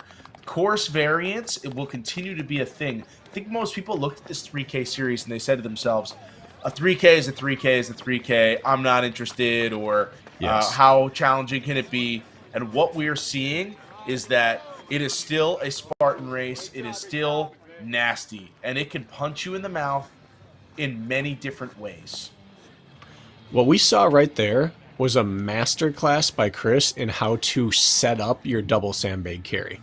She took her time. She stacked one on the box at the junction point between the two sides for most stability, put the second one on top of it, and then just lifted to her chest and rolled it right up on top. She didn't let the bottom one get squeezed off her shoulder by the top one. She just kept it nice and stable, and now she has a solid stack that isn't going anywhere until she starts to descend. When she starts to descend, maybe one of them starts to slip, but it was like a 5 to 8 second setup right there, and it was worth every one of those seconds. Yeah, I see Ida doing a very different technique. This is what's tempting, right? You use your strong arm and you get a sandbag up to your shoulder because I can do that, it's good, and then you realize I'm stuck. What do I do with that other one? I have to use my weak arm to get the other one, and then she's a monster athlete, so she got it done. But more often than not, the first one falls off while you're trying to get the second one up there. It's lose-lose.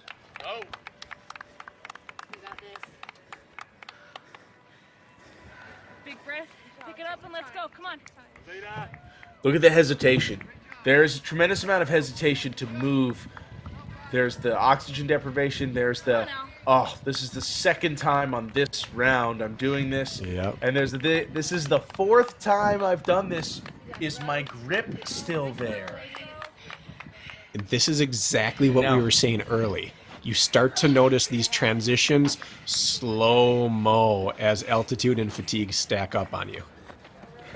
It's the demoralization that sets in. Mm-hmm. But she got it stacked, and she's moving. And that is the critical element right here, is maintaining that stack. Also, I think, underrated difficulty in this entire obstacle is you're not doing this on smooth terrain. Like, it's undulated, there's rubble, there's divots, and all of those things could cause you to lose your balance and drop your bags, and then all of a sudden it's start over. It's wet. Look how wet it is. Yeah, it's surprisingly wet right there. You don't necessarily see this every day at the Big Bear race, but all this late season snow on the ground combined with a little bit of rain, you can't even tell watching this on screen. But these tiny little slips on every step are amplified times a million when you have like 80% of your weight on your back. It's just miserable. And I mean, look, you could see where the groomers were going up the mountain, and they cut into the dirt, and that's what made it so nasty there. The sun has just been beaming that little snow bump out there on the mountain, and it's melted now, and it was. Nice, Kate, come on, let's go. She's still on it, but this is not the look of Allie that we saw in the prelim or the semifinal, and she has two very strong athletes chasing her. Now, she actually had a fairly impressive double sandbag carry once she got started, but she lost so much time before starting that she was very fortunate to still have a good carry because she was in danger of getting passed suddenly, and now she's reestablished a bit of a lead. This is also the round that I have concern for the athletes in terms of the damage they're going to take from the colds, from going through the water 3 separate times. And is that going to play a role in cramping, in general fatigue? I'll say this for Allie. One, she's an impressive athlete, but two, she seems to have switched her mindset from running for the win like we might have thought we'd see after prelims and finals to I am running for this podium position. And maybe that's what we saw with that rest before the double sandbag. It was, I know I'm not going after these two ahead, but if I want any chance of beating these two behind me, I need to not tip over. So I'm going to take my time. I'm going to execute the carries well, but I'm just going to suck it up and rest if I have to because I still can take third.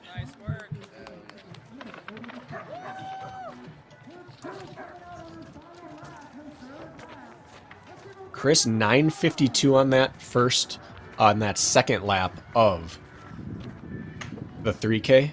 She was in the 9s on the first one as well. She's really not showing any way that anyone could have a chance of coming back on her. I believe those 2 laps were within about 7 seconds of one another. So that is incredible showing for her. She's clearly paced this thing out correctly. You know, we thought we saw her falter for a moment, but she looks like she's out for a training run. Yeah, it turns out she was just doing exactly what she should do on each grade. If it gets 1% above where I want to be, I take a few walking steps, and then I get right back to running. Turns out, whether Nicole Miracle was in this heat or not, I'm not sure it would have made a difference. Nice job, Allie. Nice job. No, because Chris hasn't shown any degradation in anything she's done, and I think that double sandbag is just too significant on this course. If we're talking a 9-minute lap and change for these top women, what's that carry taking? It's almost 20% of the whole race. I just want to point out that right now, Chris Rogloski averaged, for her first 2 laps, the same split that Mark Batres ran in his last 1K. So she is moving, she's averaging 8:48. Batres ran 8:44. So she is decimating. She's running a top 5 or 6 men's split for repeated laps. I mean, it's just more Chris foolishness. She continually does things with an air of ease that we don't expect to see done in this sport. And this is right here, probably the best 3K course she could have picked as her debut this year because of all of her hybrid work she did this offseason, getting ready for Decafit, getting ready for High Rocks. Those types of heavy output work are just made for this nasty style of 3K that she's experienced. Not that she wouldn't have done well in Florida. She would have. She's an incredible athlete.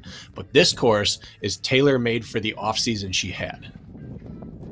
There's a difference between being able to run under duress and being able to run fast. And this is a gritty, nasty, anaerobic style running effort that you're not going to encounter in the same way. You're going to get that anaerobic from the I'm running so fast in Palm Beach that my legs are maybe starting to shut down, but it's not in the same I'm climbing incline, I'm loading with tons of heavy carries. There is a difference to a grinding and flying. And if I'm one of the women at home watching this who has designs on doing well in this series or at Worlds, I'm watching this course thinking, where do I take back time on her? Well, it's not on this A-frame. No one's going faster than what she's doing. It certainly wasn't on those monkey bars. No one in the sport is going to go faster than what she's doing. It's not on the heavy carries. We haven't seen anyone in the sport currently that's going to carry faster than her. It's not going to be on the downhills. Lindsay's not in the sport. There's no one else that's going to run downhills faster than her. The only chance you have is on the flats, maybe, or maybe the uphills. There's just But not there's enough not enough flat of on it. this course. No. No. And so What are you going to do to this woman? this is the idea of golf courses that were tiger proofed back in the day. This was probably a Yep. Nicole Miracle proofed course. And Currently. Spartan has Yes. shown once again that they have found ways to create balance within a sport that we thought a couple people would run away with it. Yeah, after Palm Beach, I was ready to hand Nicole the world title. Now, at the end of the year, if she wins the world title, we're not going to be shocked at all. But Chris has shown that it's not going to be a gimme. No, and especially if the courses are anything like this, whether there was a double sandbag or a single sandbag, just throwing this kind of variance into the course, this much strength work, a little bit of climbing, it can really change everything. Chris has gotten so strong that she's not just faster than the other women on the hoist now. She's like Rylan on it, where she'll make up 30 meters or 40 meters of running on that single obstacle. And on the carries now, she'll make up 80 meters. She's moved from strong enough and a pretty awesome athlete to significantly stronger than most of her competitors. And now all she really has to do is not blow up on this double sandbag carry, and the race is going to be hers, and she knows it. Yeah. The only way she not gonna loses slow this down. is if she has to put it down a dozen times. I want But you to she's at just home to right- notice how she stacked them, and then instead of trying to bring the weight up to her shoulder, she brought her shoulders down to the stack, which was resting on the lip of that crate, and then used her full momentum to tilt them back and keep them on her shoulders. So she wasn't cleaning them so much as attaching herself to them and standing up. Also interesting about her, she's done right shoulder 5 times now. She hasn't even attempted to do the left shoulder and balance it out, which most people by this point would start to maybe cramp in the oblique or lower back or something. Some supporting system here would be failing out. She doesn't seem to be having an issue with that. We have a battle right now going between Ida Matilda Stinsgaard and Ali Tippett. Tippett took 16 seconds on her on the previous lap, and then she was 32 behind at the time. Now they just were on the same obstacle at the same time. Ida is still ahead, but Tippett has closed the gap even more. You're looking at probably 12 seconds between them at this point, maybe 10. And shame on me for saying Allie's now running for third. I was wrong. Allie was getting herself together and had no intention of stepping off one bit off that accelerator. She's still charging, and Ida's walking into this obstacle, and Allie is running into this obstacle, and that's going to be a few more seconds to give herself a chance to maybe pull something off. And if Ida doesn't hit these shots, Allie could take it, and it looks like she may have just timed out. Look at that. And now Allie is in second place. The laser pistol actually created a pass. Allie looked like she hit that with maybe no misses or possibly just 1 or 2. She cruised right through that. And now we'll see. Does she hesitate like she did on the previous lap, or does she get right to work? Please advise. Because she's in it. She's in a fight. She's hesitating. We have Which Chris in one the of them's picture in made of picture. more? Moving towards the finish line here, but look at this battle. Allie got it up and is moving, and Ida is still doing the one at a time up. It's so effective right up until you can't get that second one a second time. So if she can keep them right where she is, she's set. She started jogging into it, but man, if Ida has to put one of those down, it's the end of her day. And Ida is the one who is fading. So all Allie has to do is keep the pressure on her. When you're that person who's in a podium position and you're hurting badly, you can hold it. But when you're hurting badly and someone comes by you with authority, it's very hard to keep your foot on the gas pedal. Now, Ida's closing here. She is putting a staying on charge it. on it. But you Yeah. know who Allie's reminding me of right now is Ryan Atkins. She's got real good, it looks like really good shoulder mobility, and then she's got that torso and diaphragm just thrust out in front, getting full breaths. She's not compressing her diaphragm whatsoever. It's kind of reminiscent of the way that Ryan Atkins, his physique looks when he's holding a double sandbag carry.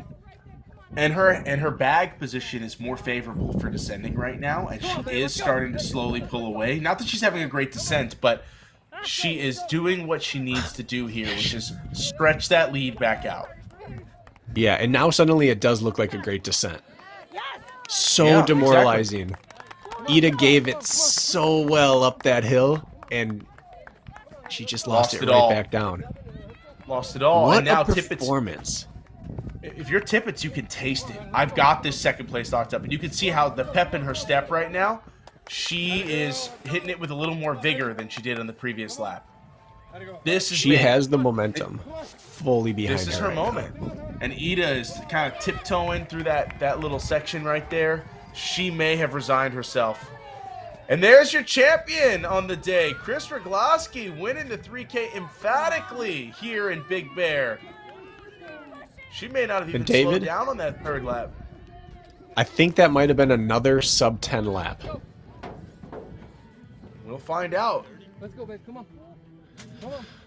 Now, Ida's putting on a strong performance, but this is hands down Allie's best, no matter what happens here. Even if Ida catches her, this is the best performance Allie's put up, to my knowledge. This is the biggest result she's ever had, and she's doing it on a big stage against a world champion. I have to apologize because I did, again, get my data wrong. Chris Rogloski's 3 laps, 8:54, 9:52, 10:03. So her second and third laps were essentially the same split, but she did lose almost a minute from first to second lap. I read that as 8:52 the first time. Yeah, I was going to say otherwise. But an impressive showing. So she did what Chris likes to do, which is just get out hot, punish the field, then find her rhythm and just stay there. Look at Ida. This is why she is a world champ. She keeps trying to run with the bucket. She smashed. She just did a double sandbag carry. She emptied the tank to try to catch her and then got gapped down. And what does she do? She gets right back to charging up when you know her body does not want to do this right now. But she's keeping it pegged right here. And that incline is deceiving. That's a lot steeper than you realize when you're looking at it. I mean, her hamstrings and glutes are firing so hard to try and charge up this hill, and she's maintaining a quality work rate. I mean, this still is the ski hill. This looks like the bunny hill area over there. We've all seen the bunny hills. They're not super gradual hills. They're steep enough to go fast. They're just not super long. This is a legit hill. This is a legit hill. And Allie Tippett is looking like she's about to take second place here in Big Bear on the U.S. Elite Series, North American Elite Series 3K, Big Bear Race 2. Allie Tippett's shocking the world with a second place finish here today. That's an unbelievable last lap and a half. I had written her off. We thought she was dying. She was taking breaks at the sandbag carry, and she knew exactly what she was doing. She judged it perfectly. She ran out of energy right at the end, right when she no longer needed it. That's the best way to possibly race. She spent all of it when she needed to, and she ran down a world champion. And that's the thing. She finished sandwiched between 2 world champions. Ida Matilda Steensgaard's going to come across the line in third. Third's a great performance. Nothing to scoff at right now, but I think in her mind she thought maybe I could come across and win this race, especially with no Nicole Miracle, but too much Chris Rogloski, too much Allie Tippett today. And as much as I'm so proud of Chris Rogloski, I think Allie Tippett is the story of the day in this women's field. Well, and let's not gloss over the fact that this is her first competitive season after giving birth. We've seen what it can do to athletes. It can take you out for a year, 2 years. Some people are never themselves again. She's back in her first season and then just took second place at a North American Elite Series race. Again, sandwiched in between 2 world champions, one of whom was a world champion at this exact distance less than a year ago. And we have the men lining up on camera right now in Cam 3. And they are off, and Rylan Shadegg, if there was ever a time that you might see him go out hot, we've talked about how he likes to do it. This could be that day. And yet, it's the other knuckleheads. Well, Manuel Defoe, this is true to form. He's led everything Yes. we've ever seen him run this year, but Alvaro Vasquez looks like he's taking some confidence into the final. Glenn's starting out right in his little zone right here, and he's going to carry his way into it. But Rylan appears to be taking the strategy of, I'm going to move up on the monkey bars, and then I'm going to get to work on the hoist and the carry. And Glenn Reyes is probably running the smartest race of anybody right now, because a great way to approach a race like this is to run your last lap. Run your first lap at the rate that you want to finish your last lap at. And if that's the case for Glenn, he's doing it just right. The last thing you want to do is be bleeding minutes over the last lap. Yeah, my guess is that he and Matt Quinlan there are both going to be able to finish pretty strong. But look at Rylan. We have never seen Rylan this far back in a race, period. Let alone at the start And of a race. I would say the same for Hawk Call. A lot of discipline from Hawk Call as an athlete that we know loves to burn at the front of the race. In fact, last time we saw these two guys battle in Utah, they were trying to take each other's heads off at the front of the field in front of everybody. And let's not forget, both Chris Roglaski and Rylan Shadegg are coming off a 24-hour, basically beatdown of a military-style competition. And that was, what, 2 weeks ago. So your body is not right for a month or two after something like that. I love what I'm seeing from Tyler Veerman. Hats off to Manuel Defoe. He makes every race he's in. But Tyler is obstacling here. He has decided, I am getting in, on, and out of everything fast so that I can make this a race that I can stay in. And you just see him more comfortable on the mountainside at altitude. But look at Rylan. I also think this race is also going to suit Tyler Veerman more than the previous 1K races did. He is built for the long haul. And so he knows, if we can get everyone to pull back this speed a little bit, I will outlast many people.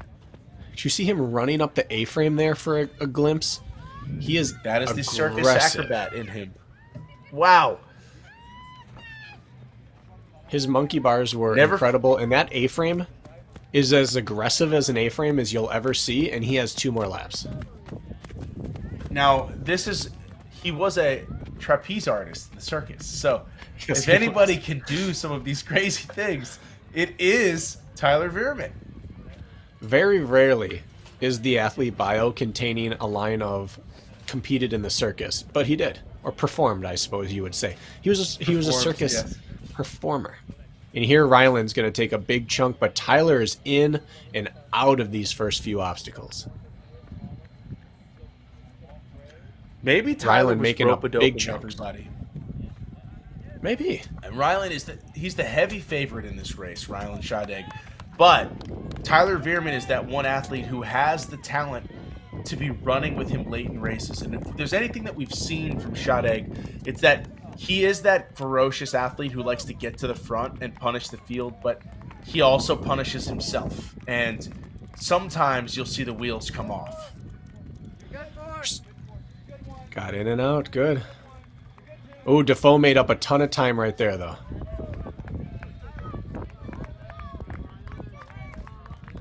Defoe looked like he cut that lead in half. You're leading. Oh, no, there's right now. Defoe. You have Let's go. Tyler Veerman, Manuel Defoe, Rylan Shadegg. That was a good load from Veerman. That was. And look how easily Shadegg got that. Oh, no. Oh, and then a slip. And then a slip right as I said that. Huge door opening here for Veerman. Now, if you're Manuel Defoe, Look at Shadegg. you have to be thinking, what more do I have to do to win one of these races? I'm so good on the obstacles. I'm so good on the flats. I'm so good on the carries, but there keeps being someone who's doing one thing that I'm not doing. You know, it's the depth of the field of these American athletes. There's incredible athletes in Europe, a number of them. but there are so many guys who have such varied skill sets running on these circuits here in the States as well. So, and these are courses that our men are the American men are more familiar with. It's not running in the sand in Abu Dhabi or something very unique and different. This is terrain that these men have raced numerous times. Well, and Tyler Veerman lives in Colorado. Rylan Shadig lives in Utah. This is their terrain. You're exactly right. And I'll say this for Manuel. Traveling overseas and nailing a race is very difficult, and he's now doing it twice in a month. He didn't stay over in the U.S. after his first stop in Florida. He went back home to Switzerland, and now he's back over here again. Hitting that transcontinental flight twice and competing well, it makes me wonder, what would this guy do to us on his home turf? It would be ugly. Maybe we'll find out next year, 3K series in Europe. So we're starting to see a little drop in pace from Tyler, which you'd have to see with how hot he started.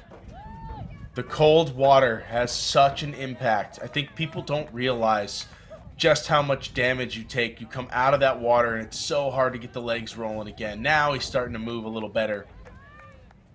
Whatever your breathing rate is, it's harder coming out. Whatever your fatigue level is, it's more coming out. Whatever you can get mobility-wise, it's reduced coming out. Everything's worse. And then you're dragging wet shoes, heavy wet shoes. And there are times where getting wet on course is refreshing. Mountain runoff, snow water, that is not one of those times. That's just a system shock. It's so cold you can't possibly enjoy it, but it tenses up every fiber of your being. And you have to hope you don't cramp. Yeah. And that's the one thing that I worry about for athletes that are working at this level of intensity this far into the day. When you get to lap 2, you get to lap 3, what is that going to do to your body when you hit that really cold water? Tyler's really working. He's the only one of the top 3 who's been jogging on this carry uphill. Rylan was hiking, Manuel was hiking, Tyler was really giving it, and that makes me question, A, is he just that good right now at this type of thing, or B, is he about to atrophy each lap after this when he's reduced down to a hike? My thought is it's not worth it, but if there's one guy who could maintain output over the 3 laps, it's probably him.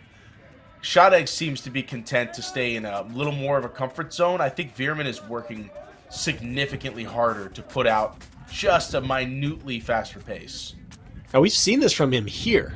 His first quote-unquote breakout race, he led this race and then blew up and died when it was a beast. I believe he blew up and died right at the sandbag carry at the top of the big climb. So we've seen him do that.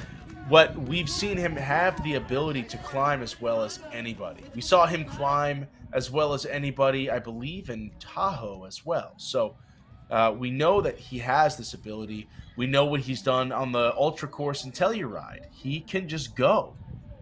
And he has a spring to his step. There's some pep there right now. That vigor that he's running with isn't really fakeable, especially at altitude after doing the things that were just demanded of him. So could he crack or degrade on this course yet? Yes, absolutely. But it's not happening yet. No. But Rylan Shadig looking very smooth as well. Yeah, I can take those. So strong. Like there's a power to his stride. Yeah, Tyler's popping off the ground with turnover. Rylan's just powering his way up this hill. It's the difference in look between a man who's been training for heavy sleds and lunges and a man who's been training for ultras in the mountains. They're both effective at what they do, but one's driving power and the other one's turning them over. Is that a cameraman? Was that Mark Gaudet? Was that a Mark Gaudet sighting that we had right there? If there's anyone in the world that would pick out Gaudet's stride, it would be you. It looked like him. That was my old training partner. Rylan eating into the lead.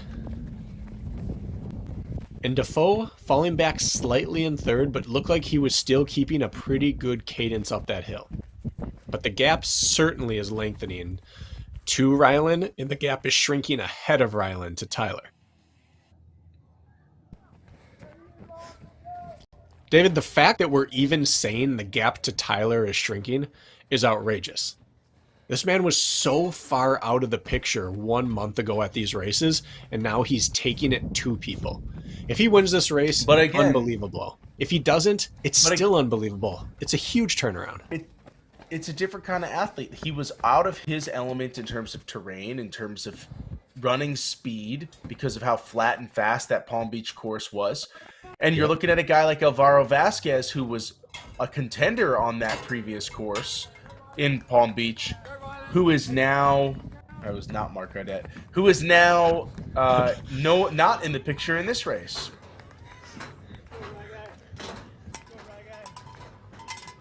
Dustin, the cameraman, being mistaken for Mark, which is a great compliment.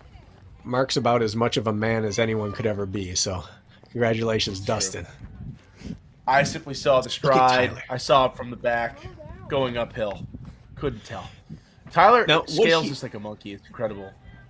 What he's doing, running up the A-frame, is so foolishly tiring. Like, the fact that you're doing that, most people don't have that decision to make. He's done it 2 laps in a row. In the first lap, I questioned, is that really worth it? Because you can't do that forever. Well, he's now done it 2 out of 3. You can't fake that. He stretched the time gap by doing that. Like, he's taking time in the places that he knows he can take time. So he is 6 seconds up at the end of lap 1, as you can see, and then another 10 seconds back to Defoe. But he gained probably 6 seconds just on that A-frame. That was critical for him if he's going to hold off the powerhouse that is Rylan Shadegg. He was 4 poles ahead getting there, and then Rylan got to work. But he's off. There's something about getting off that obstacle while someone's just really getting starting that is a really good transfer of energy for you. You get to come off that with extra energy.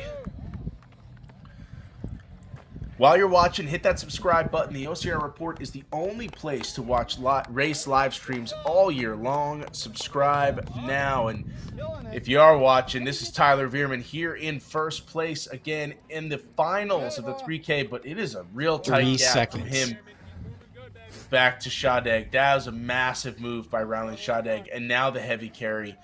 Can Veerman muster the strength to hold him at bay, because then we're going to have a war for that final lap. These transitions are so critical. Rylan closed the gap huge, and Tyler spent 3 seconds with the pistol aimed. 3 seconds. He took all that time right back without having to expend any energy, which is just what you have to do when you're about to hit 2 straight double carries with a Rylan Shadegg behind you. And that's we're seeing some movement on that. Want chasing you. We're seeing a little bit of movement. Tyler's having that top bag slip backwards a little bit, and he had to shuffle it twice. And then it makes you have to tense up and hold it and not do any jerky movements. It's really not what you want to have going uphill. If that thing starts to slide at all, it's going backwards. You're going to see a pass here in a moment. I think this is a bad sign for Veerman right now. He did make a nice adjustment there, but you're going to see the mud may actually help him because it prevents Rylan from being able to make that pass.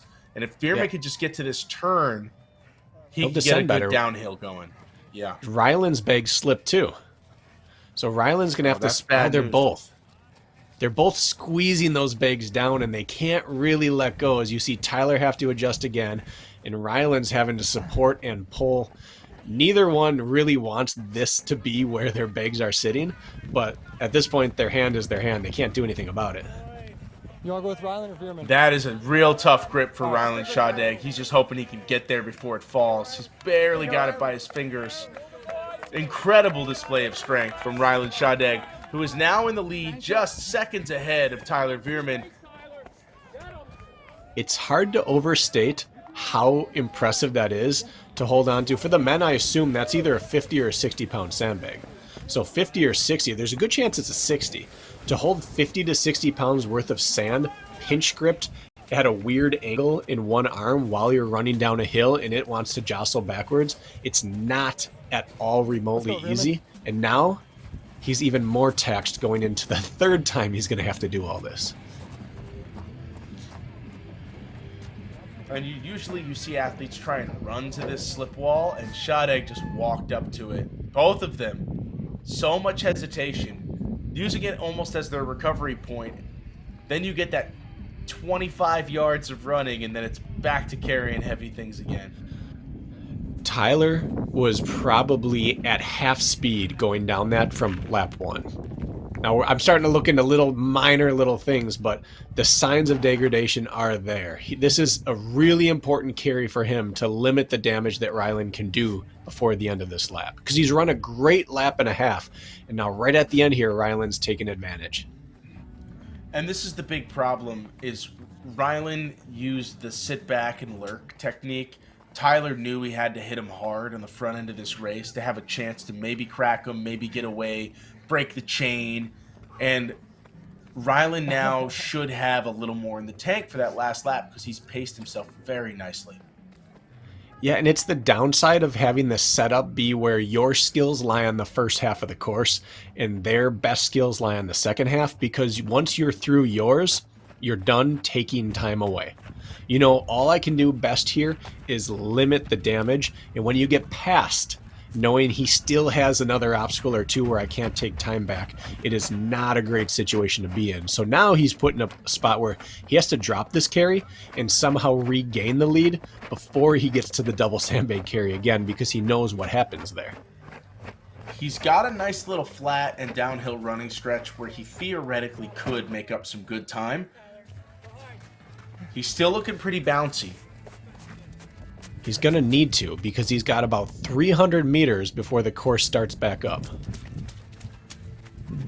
And Shadeg looks smooth right now. That is a sign of a comfortable runner right there. He's not braking. He's going with the mountain. And Shadeg looks smooth right now. Well, and has anyone, David, over the last 12 months put themselves in more extremely miserable, massive lactate overload race situations than Ryland Shadeg? Probably not. And so if anyone can exist in the type of pain he's in right now and still keep attacking towards the end of the race, it is him. He's constantly in this exact situation, and he constantly makes that decision to keep attacking. Want to race without the mud? Check out DecaFit from Spartan. 10 functional fitness stations, workout zones, and with running in between. Find out more at deca.fit. And this is one of the best DecaFit racers in the world, proving his versatility right now. Former world record holder in the DecaFit race itself. Maybe current world record holder, actually. Unless you really want to take it. And podium finisher, second in the world in the Deca mile. This guy really has it all. But I think he's found his calling, like in these short, sweet, under 30-minute events. Might be his best.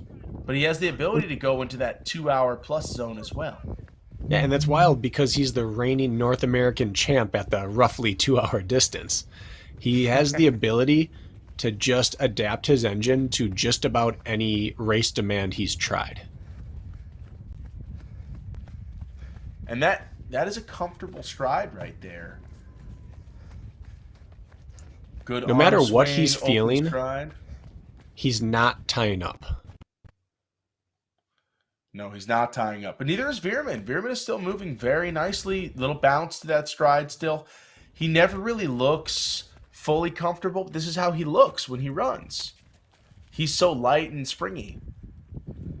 Yeah, I spent a race back a few years ago, 6 miles of the race, running behind him, trying to close down, constantly thinking, I think his stride's starting to come apart. I'm going to get him. And it just never happened. His stride wasn't coming apart. It just didn't look the way someone else might. Even when Veerman's head is bobbing side to side, because he gets that head bob, that's not a sign of his fatigue. That's just him trying to be relaxed. Here we go, Ryland.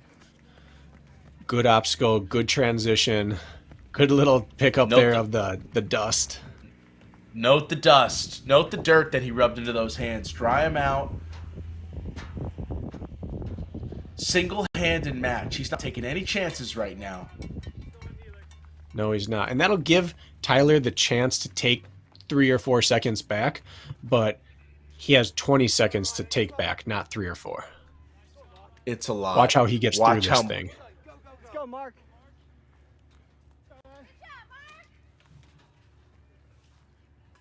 It doesn't. We've got It's a not going battle to get back better in that than 4 or 5 position.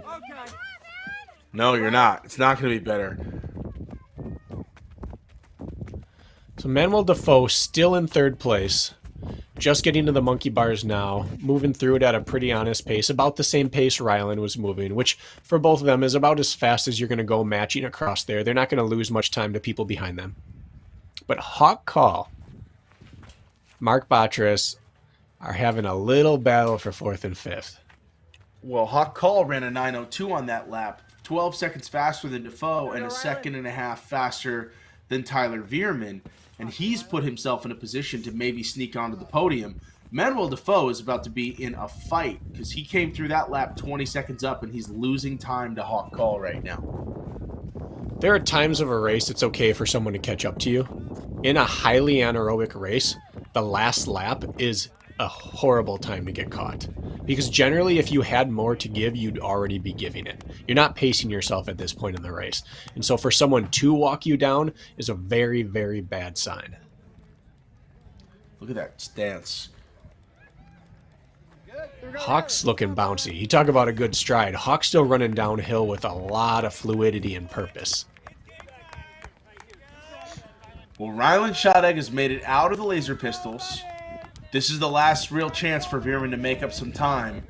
And he has to get there, already trailing, get his good shots in. Oh, is he That was a smooth? good shoot. He's very good at that. On to the carries. And Shottegg, if you're Veerman, you have to hope that he just takes his foot off the gas a little and opens the door for you. But he's Shottegg moving is pretty really aggressively pinching. still.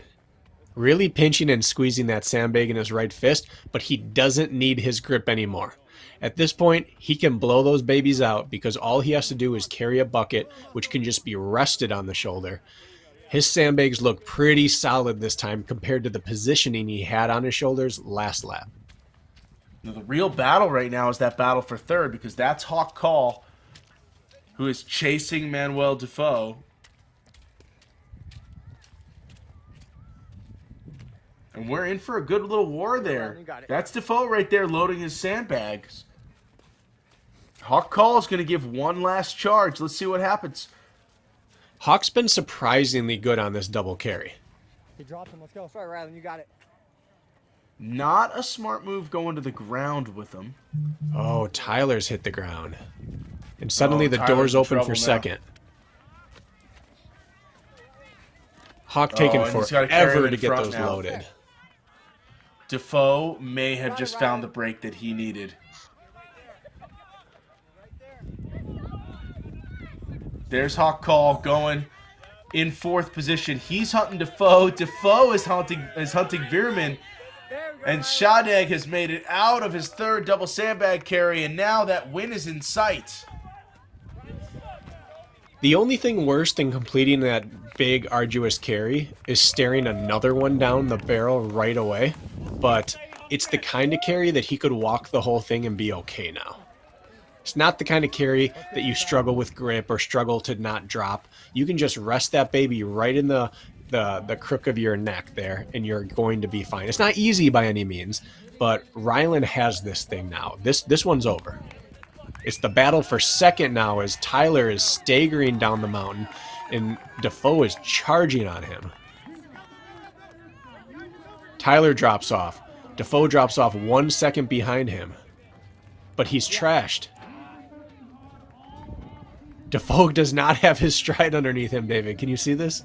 He's trying. But His Tyler legs Veerman are just is... shot.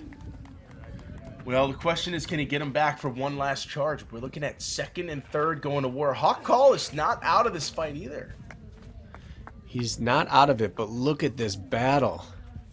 There you go, This is Rylan. incredible. Defoe's legs Tyler are Veerman. not cooperating with him. Neither He has are no Veerman's. quit in him. You're looking at 2 men who have nothing left. How they mount this obstacle will be very telling.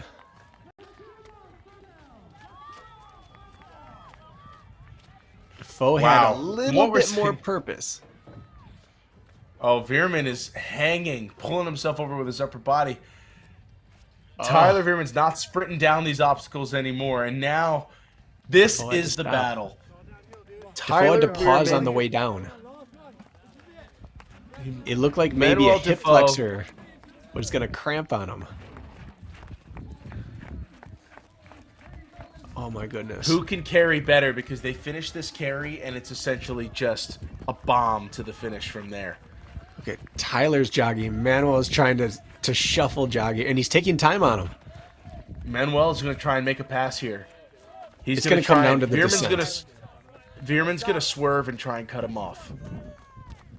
Ryland's Ryland kicking home. Shadegg sprinting away. Ryland Shadegg is going to be your winner here in Big Bear for the Spartan Elite 3K Series, the second race in your 3K Series.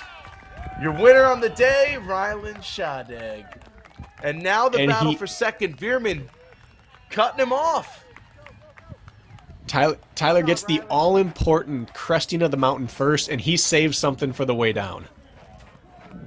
I love that move. One last kick. Does Defoe have anything left? I love Veerman not is leaving sending- it to the run. No, take it now. Taking it now. Tyler Veerman, dump and run. And this is the sprint. You got to get up this mound. Tyler Veerman saving just enough to finish this race out. Oh my goodness.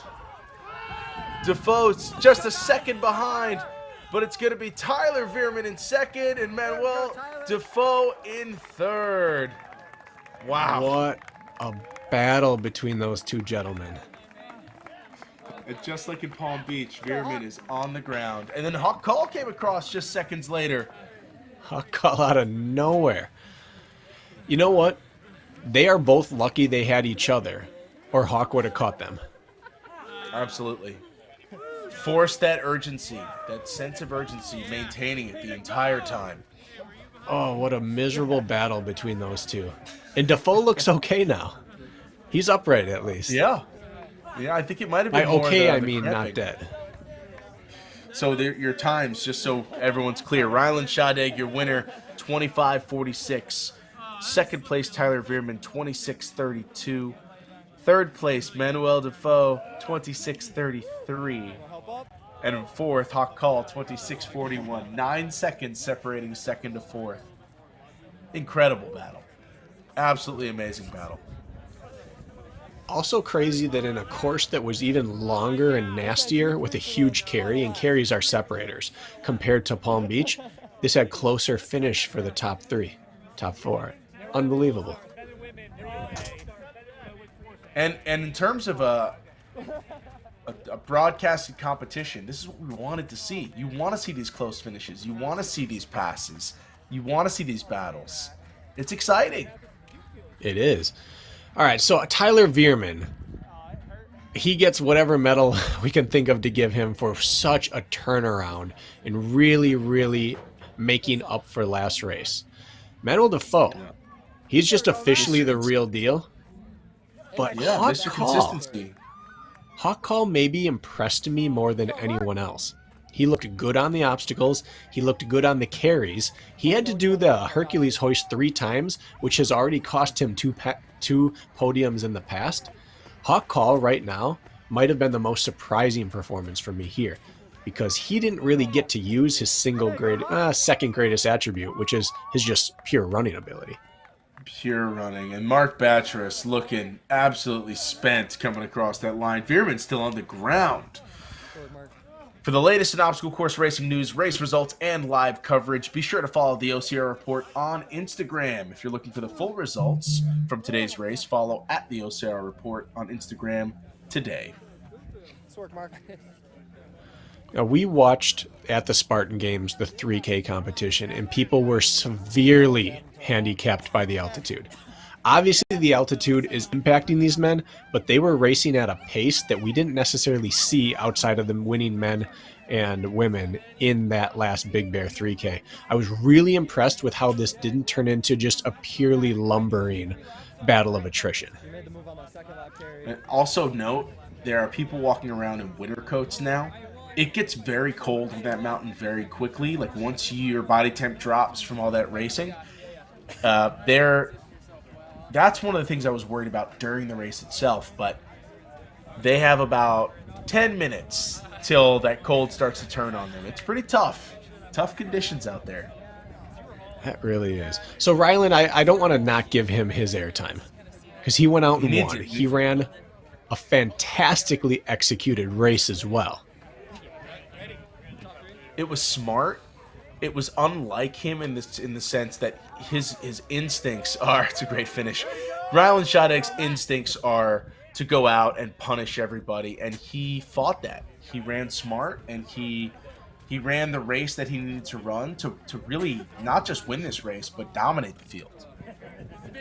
He really did. We've not yet seen him run that tactically. It's kind of worrisome for the rest of the field to know that he has that arrow in his quiver as well. And Defoe, 2 races, 2 podiums, 2 transoceanic flights. He's got to be licking his chop for world championships when everyone has to fly, and most of them have to fly farther than he'll have to. That's true. Yeah, message me like Instagram or WhatsApp or something. Let's do it. Cause there's a. Do you know what the Cirque series is? They have a race in Switzerland. It's fun. That's fun. We're already planning their next events right yeah. now. IRQU. That's fun. Like normally you use headphones when they say N. Yeah. Okay. I'm just kind of running around. Yeah. Go Glenn!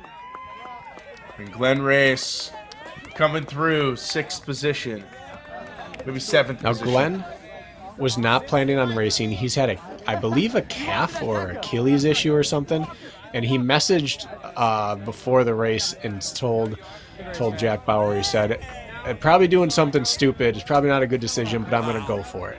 And you saw a bit of a hobble coming across the line. I hope he didn't set himself back too far, but he also made the final.